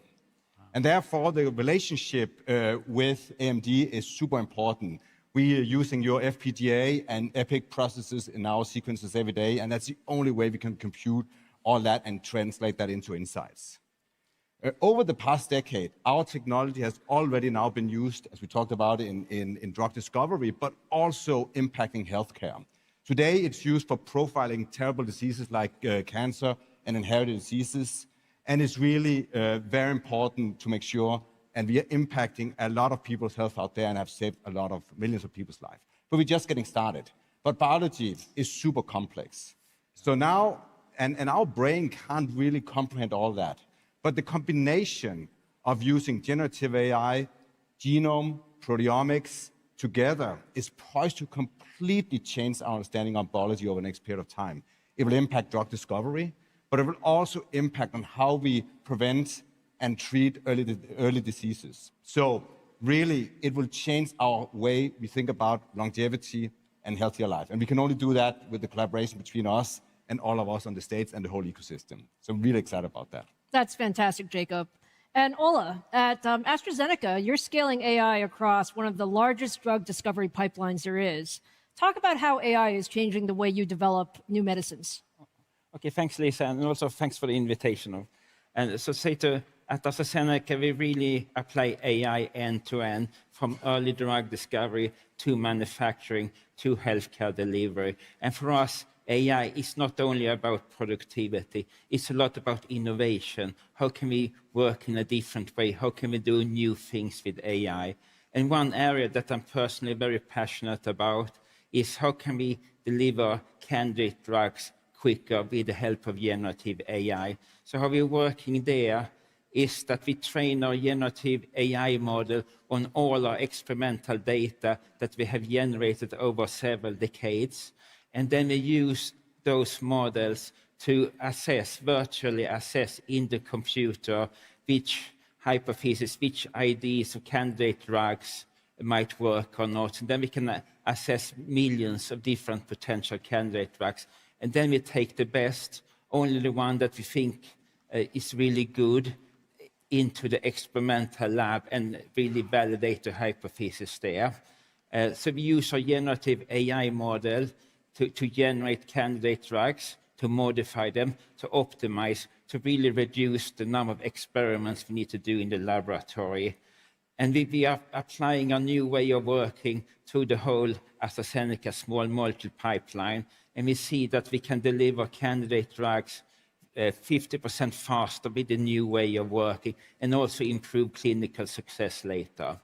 And we can't do that alone. We need to do that in a collaboration. So we collaborate with academia, with AI startup, and with companies like AMD. And one very important area for us is hyperscaling, because we have a lot of great data, and we really want to create the most optimal, best models we can. And there we work in a collaboration with AMD to basically scale our drug discovery engine SemlaFlow so it can handle these large new data sets. So basically, we optimize the whole workflow with the help of AMD. That's fantastic, Ola. Look, all of your stories are really amazing, and we're thrilled to be working with you to bring these things to life. Now, let's wrap up and think about, what's the one thing each of you are most excited about when it comes to how AI will improve healthcare? And maybe, Jacob, we'll start with you. Yeah, I'm just excited about the time we are in. This is the first time that you have technology can create massive amount of data. The first time you have the compute power and the generative AI models. That will truly change our understanding on, as I mentioned before, biology. That will be translated into huge impact on healthcare. Ola? So I think with AI, we can really transform the understanding of biology. So we can go to not only to treat diseases, but we should have the ambition as a community that in the future we can prevent chronic diseases. That's fantastic. Sean, bring us home. Absolutely. So to riff a little bit on what Ola said, I want to live in a world where we can interact with people before they get sick, where we can provide drugs and treatments to allow them to continue to live their healthy life, where they're metabolically healthy, they have a full head of hair, and they have that vitality that we all look for. Being able to go from sick care to preventative care to ultimately regenerative biology and medicine, where aging no longer is linear. That's the world that I want to live in, that AI is going to help us create. It's an exciting time.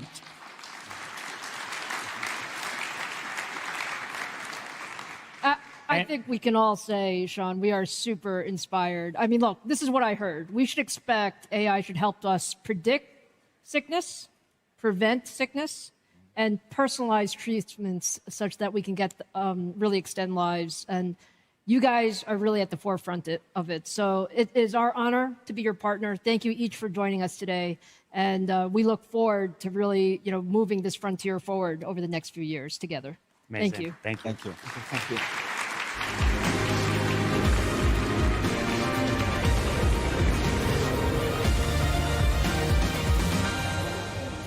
All right. Now we're entering the world of physical AI. This is where AI enters the real world, powered by high-performance CPUs and leadership adaptive computing that enables machines to understand their surroundings and take action to achieve complex goals. At AMD, we've spent more than 2 decades building the foundation of physical AI. Today, AMD processors power factory robots with micron-level precision, guide systems that inspect infrastructure as it's being built, and enables less invasive surgical procedures that speed recovery times. And we're doing it together with a broad ecosystem of partners. Physical AI is one of the toughest challenges in technology. It requires building machines that seamlessly integrate multiple types of processing to understand their environment, make real-time decisions, and take precise action without any human input. And all of this is happening with no margin for error. Delivering that kind of intelligence takes a full-stack approach. High-performance CPUs for motion control and coordination, dedicated accelerators to process real-time vision and environmental data, and with an open software ecosystem, developers can move fast and seamlessly across platforms and applications. Now, seeing is believing, so to show how some of this work is unlocking the next generation of robotics, please welcome CEO and co-founder of Generative Bionics, Daniela Pucci, to the stage.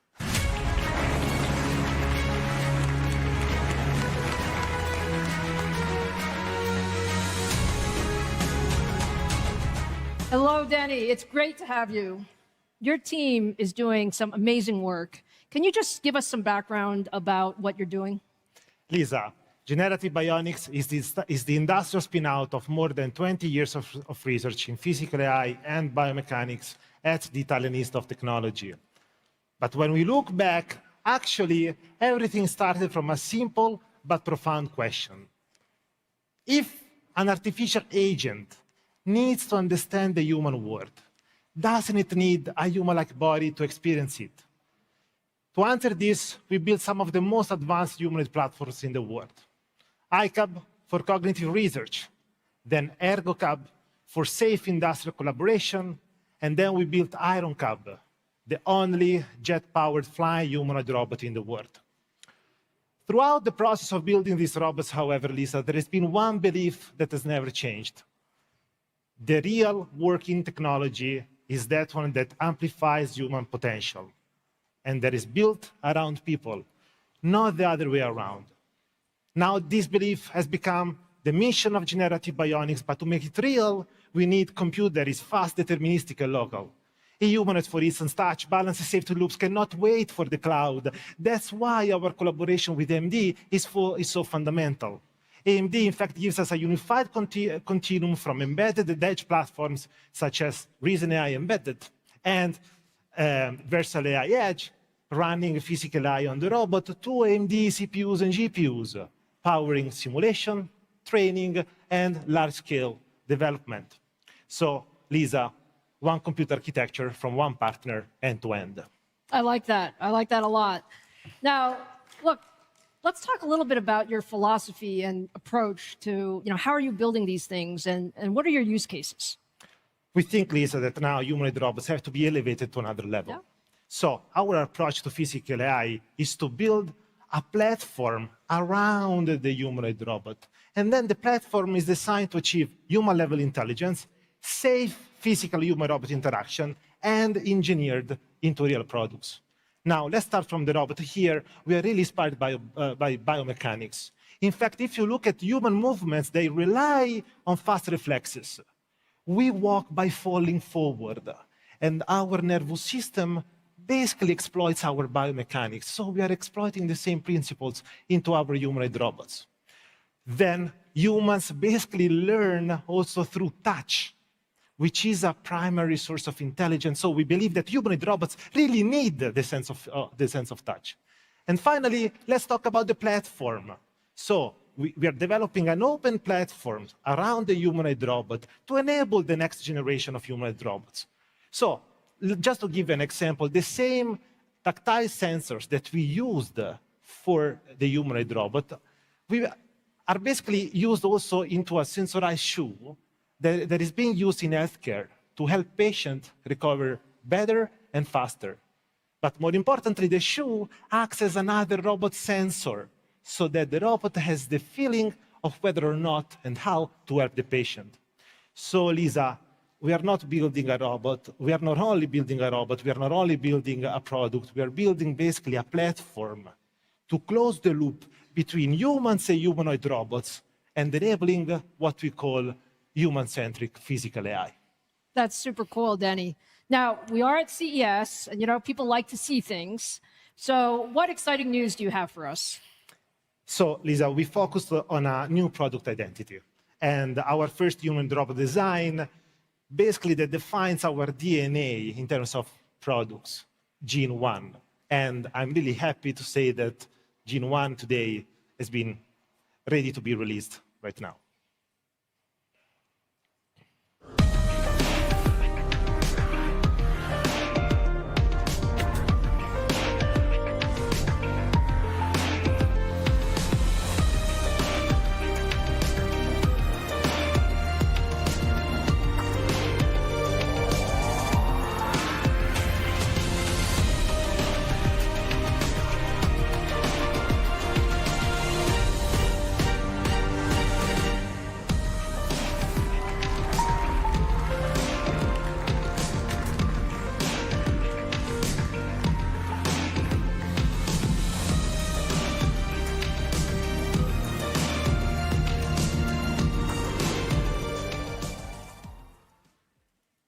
Is this gorgeous or what? Danny, tell us about Gene 1. So our vision is a future where humans remain in the center, supported by technology. That's why we focus on building humanoid robots that people can trust and accept. For us, acceptability means beauty, grace, and safety. Gene 1 is Italian by design. Is it really Italian? Yeah.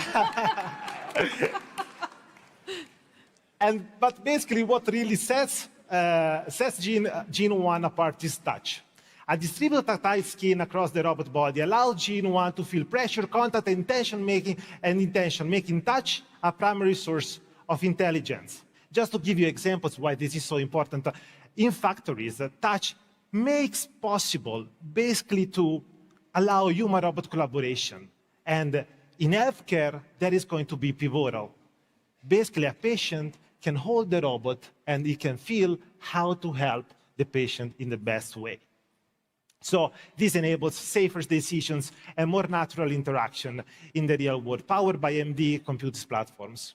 Our first commercial humanoid will be manufactured in the second half of 2026. And we are already working with industrial partners, including a leading steel manufacturer, to deploy these robots in safety-critical environments. Lisa, this is not science fiction, and we're making it happen thanks to you. Thank you so much, Danny. This is truly exciting. We are super excited about what Gene 1 can do. Thank you for being here. Thank you.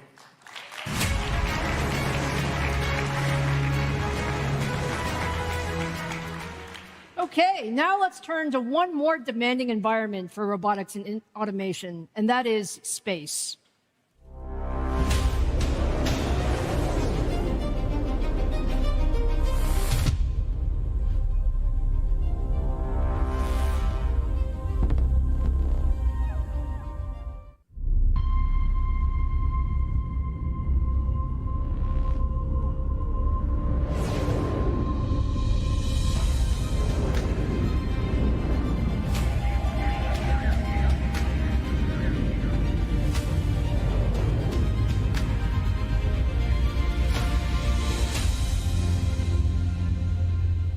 AMD technology is powering critical space missions today, from delivering satellite internet connectivity to remote communities, to enabling autonomous exploration of Mars, the moons of Jupiter, and beyond.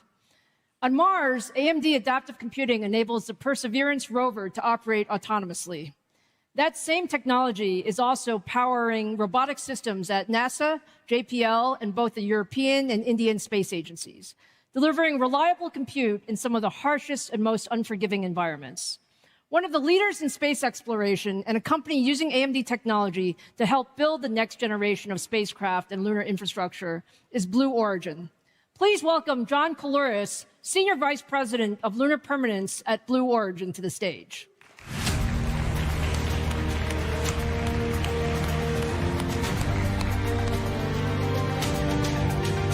Hi, Lisa. John, thank you so much for being here. You know, Blue Origin is doing just some amazing things. Talk to us a little bit about your mission and what you're working on. Yes, thank you everyone for having me here. I'm very excited to tell you about what we're doing. Jeff Bezos, our founder, likes to say that Earth is the best planet in the solar system. It's sustained life for millions of years. And as we explore the solar system, Earth will be the origin of that life, that pale blue dot that is Earth. And that's why our company is named Blue Origin. To protect that planet, we want to move heavy industry eventually off the Earth as we look to build things such as solar power satellites in low Earth orbit, settle the moon, settle Mars, explore the asteroid belt. We'll move on and we'll build that infrastructure so that eventually millions of people will be living and working in space for the benefit of Earth. And that starts with one person. Originally, we had Yuri Gagarin and Alan Shepard explore. Then the Apollo astronauts. Then just recently, the International Space Station celebrated 25 years of continuous human presence in space. The next step for us is lunar permanence. And our business unit that I'm lucky enough to be a part of is named Lunar Permanence specifically so that everyone knows immediately what we're trying to do, is establish a permanent presence of humanity on the moon. And that requires reliable, repeatable, low-cost operations and reliable and repeatable, low-cost equipment and vehicles. And AMD is a critical partner of ours to make that happen. Well, thank you so much for that, John. And look, talk a little bit about why high-performance computing is so important in your work, and especially as your missions are getting more complicated. Certainly. So space is the ultimate edge environment. The flight computers that we build are the heart and soul of our vehicles. That compute stack needs to be reliable, deterministic, and resilient. It needs to survive the environment of space. And what that means is we have mass constraints, power constraints, radiation considerations. And the AMD embedded architecture allows us to reduce mass, save power on these vehicles, and tolerate the demanding radiation environment of deep space.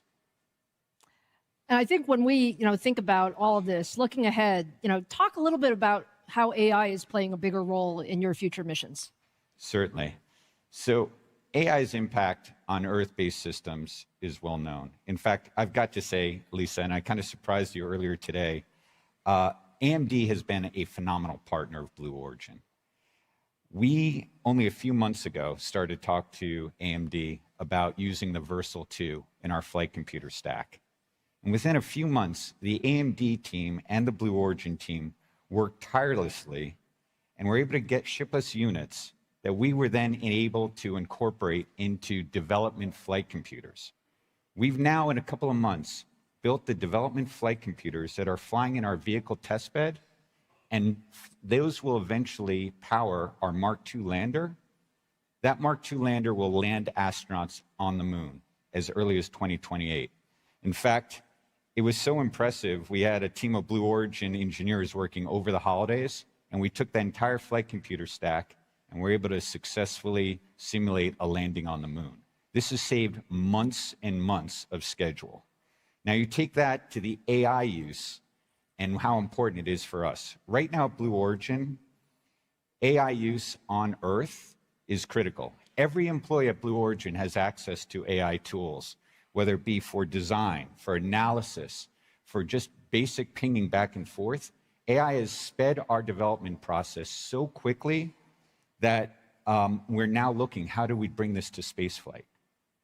And so what that means for spaceflight for us, that's the next great step, where AI becomes a complement to the astronaut, a co-pilot, if we will, identifying landing sites, looking out for hazards, being able to do that level of compute in a real-time environment is critically important to us. For me personally, though, you think of edge AI, what is really interesting is as we go to explore the solar system, radio astronomy has been a passion of mine. And what radio astronomy is you're looking for weak signal radio frequencies that are being emitted throughout the universe. The problem we have is that Earth is a great emitter of radio frequency noise and interference, so it's hard to identify that. The far side of the moon provides a natural shelter, a barrier to that noise. So if we could land a Mark I vehicle on the far side of the moon, we could start to explore this untapped radio frequency environment. If we have edge AI, we can now utilize that to do the deep exploration to actually identify where we should be looking next. Because relay back to comms, doing this latency, really hurts our ability to explore. So by having it on the far side of the moon, the Mark I vehicle with Edge AI will tell us, land the next vehicle here to optimize your exploration. That's really what excites me. I mean, that's super, super cool. Look, John, we're honored to work with you. I think it is an incredible mission that you have. Thank you so much for the partnership, and we look forward to what you do next. Absolutely. Thank you very much. Thank you.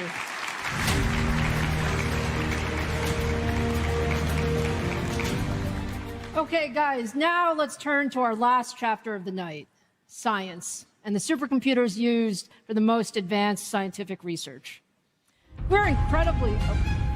Essa é a última parte do evento, galera. E onde tem prêmio para algumas We crianças, are né? incredibly proud of our leadership in high-performance computing, and we have continued Tipo, to push the bleeding edge of tô performance falando porque eu here. tava mutado, eu não We're percebi. actually seeing a convergence between traditional high-performance computing systems and AI as we bring together the best of both of these worlds. Today, AMD powers the 2 fastest supercomputers in the world and more than half of the 50 most energy-efficient systems. These systems are using massive amounts of compute to solve previously impossible problems. In Finland, the Lumi supercomputer has cut climate model update times by more than 85%, enabling earlier warnings and better preparation for extreme weather events. Energy giant ENI is using an AMD-powered supercomputer to develop longer-lasting batteries and cleaner fuels.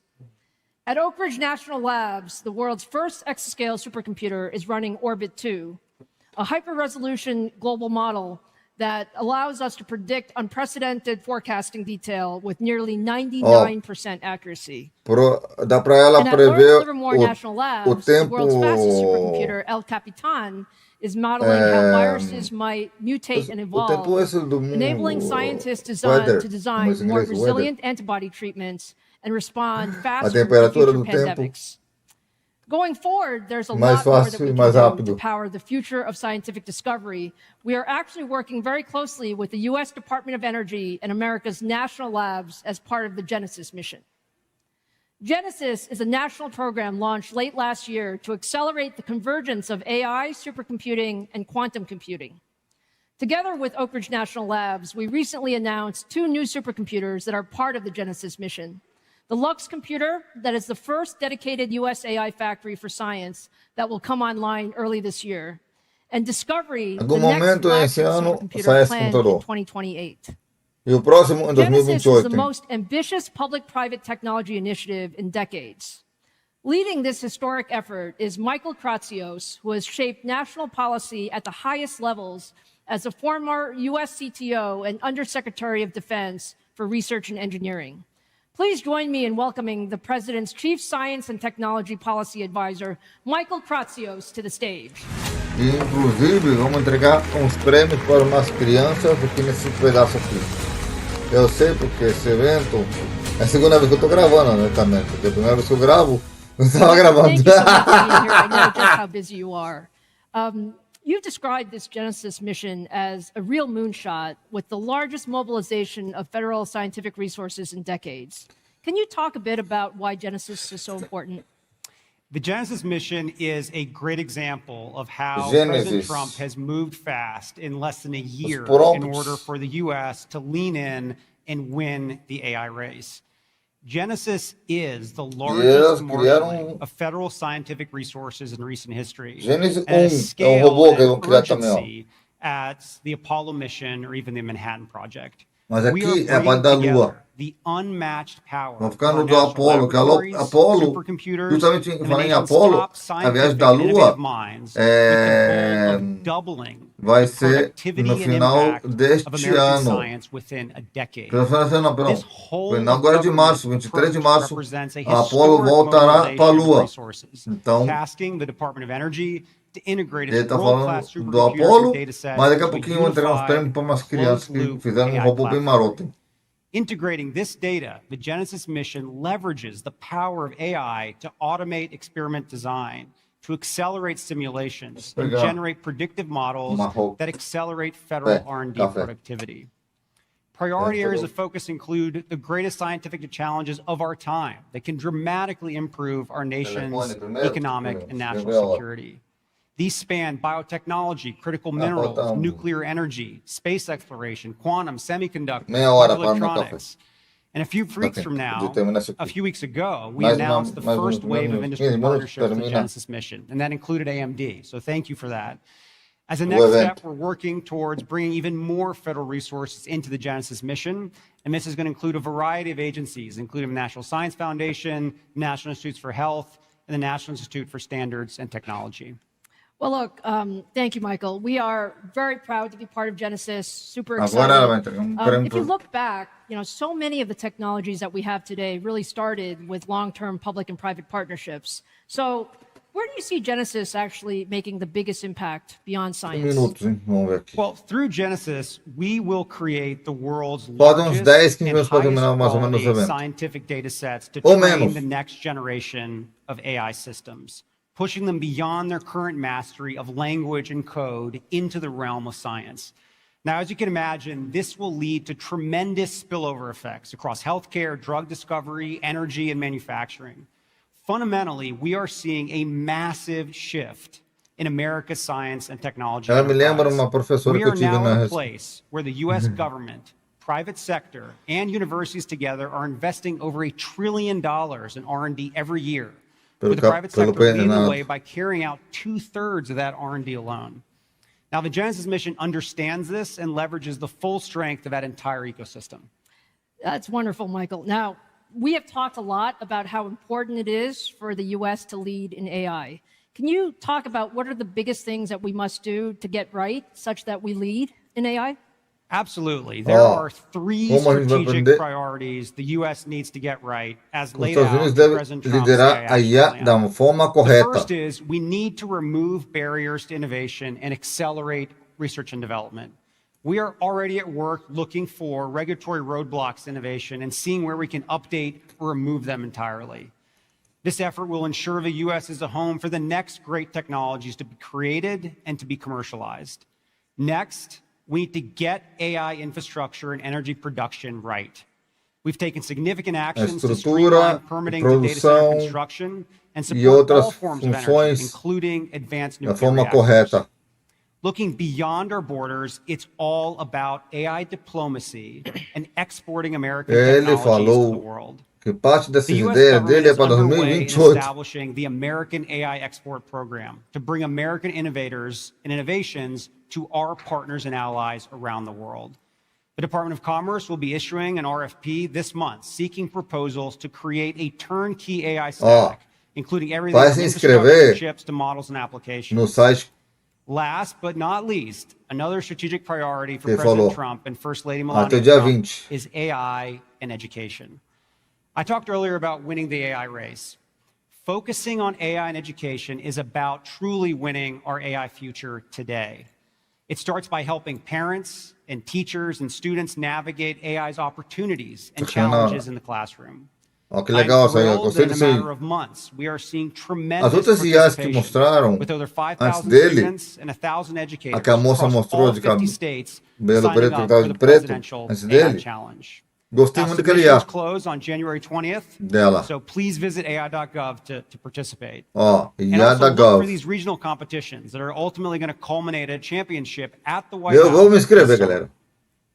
We've also secured over 200 pledges from leaders like AMD for Pra free poder AI educational aprender. resources, including apprenticeships, Mais. access to AI top models, and curricula for so many teachers around the country.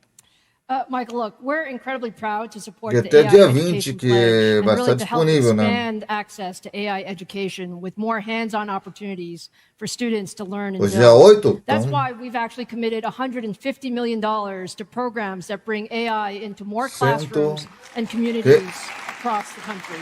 $115,000. We're 115 mil We're dólares. investing in the next generation of AI research and talent. We're building muito research collaborations with more than 800 educational institutions around the world, including many of the top engineering and computer programs. And we're also committing to developing coursework to promote our open ecosystem. So we're offering free online AI courses to reach over 150,000 students this year. So, Michael, I want to say thank you for your leadership on this topic and the First Lady's leadership. I can tell you that it certainly is making a difference in galvanizing the industry. Now, before you go, I have a very fun thing for us to do. It is really a moment for us to highlight some really amazing work as a direct outcome of the AI Education Pledge. So, a little bit of background. We recently partnered with Hack Club on a nationwide AI and robotics campaign. More than 15,000 high school students signed up, with the top teams coming together in Silicon Valley last month for an in-person hackathon to bring their designs to life.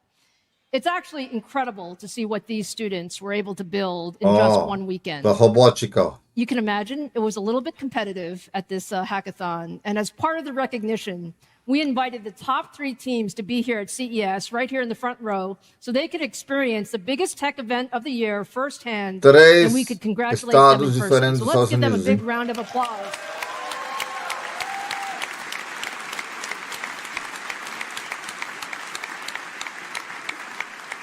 Eu assisto na And to minha tell us a little época. bit more about their project, I'd like to invite the Hackathon gold medal winners, Emmy McDonald, Ruzana Gaboyan, and Afia Eva of Team Arm Tender to the stage. São 3 garotas, hein? Olha só. Vamos ver o robô de novo, galera. Vocês não viram? Eu vi.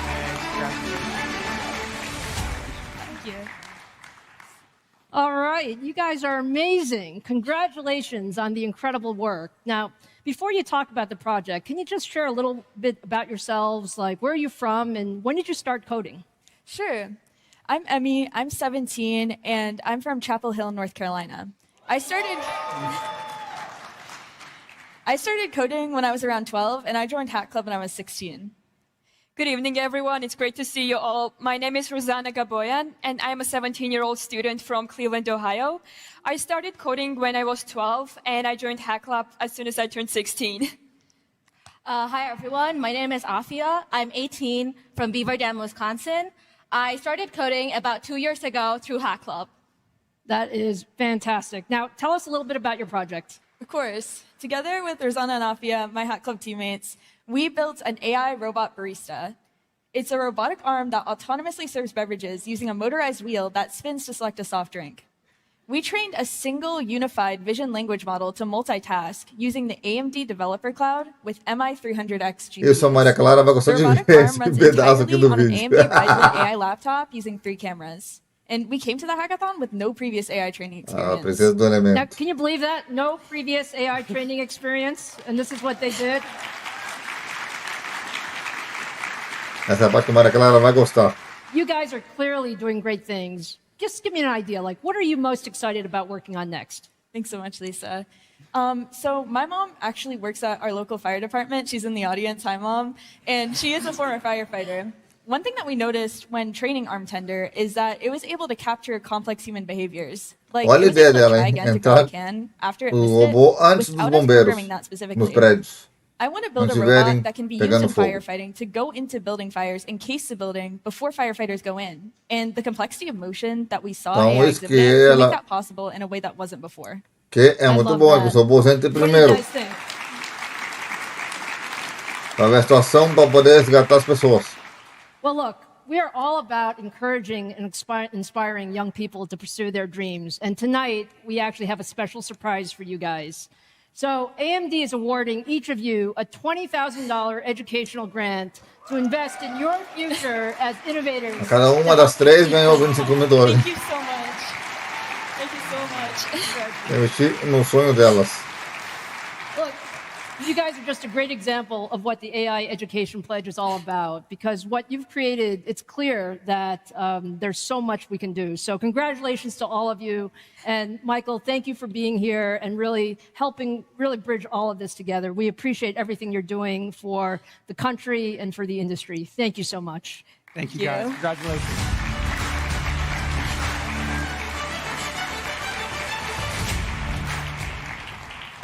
Look, it's been fantastic being with you tonight, but it's time to wrap this up. So I hope you all saw tonight what I see every single day. This moment in tech not only feels different, AI is different. AI is the most powerful technology that has ever been created, and it can be everywhere for everyone. We're entering this era of yard-scale computing, where the deployment of more powerful models everywhere will require a massive increase in the amount of compute in the world.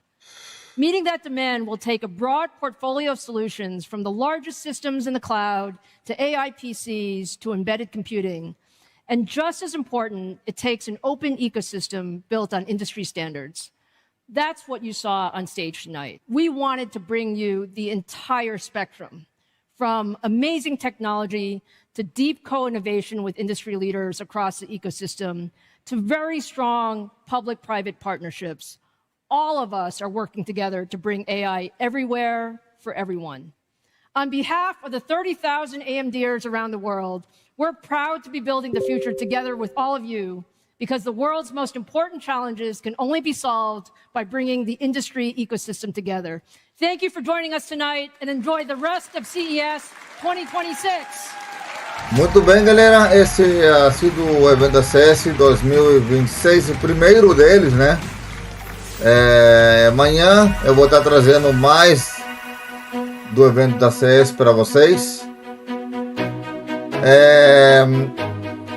Também vou estar trazendo para vocês amanhã mais amistosos também. E também mais Ghost of IoT. Fiquem ligados aqui no canal, amanhã temos muito mais coisa para vocês aqui no canal. Muito obrigado por vocês me acompanharem em mais um dia a mais e mais um evento. E o primeiro do ano. E amanhã temos mais eventos para vocês aqui no canal. Muito obrigado por nos acompanhar nesse evento maravilhoso da CES 2026. Muito obrigado uma vez mais para todo mundo. Lembre de like, comentário, compartilhar o vídeo, ajuda bastante o canal e nos vemos nos próximos vídeos. Valeu, falou! E eu fui! Até o próximo vídeo. Mas antes de despedir, gostei muito do que eu vi aqui. Muitas coisas gostei aqui. Gostei e vi e amei.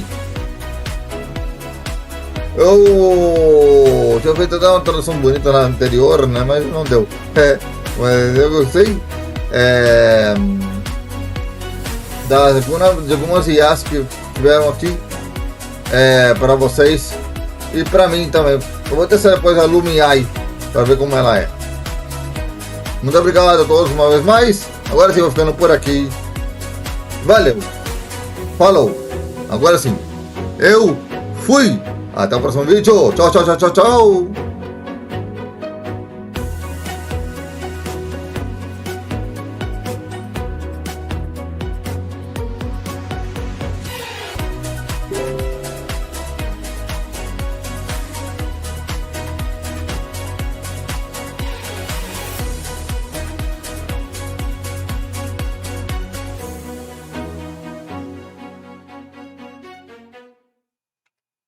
Região. Iniciar tela recomendado. OBS Anidesk Transição interrompe.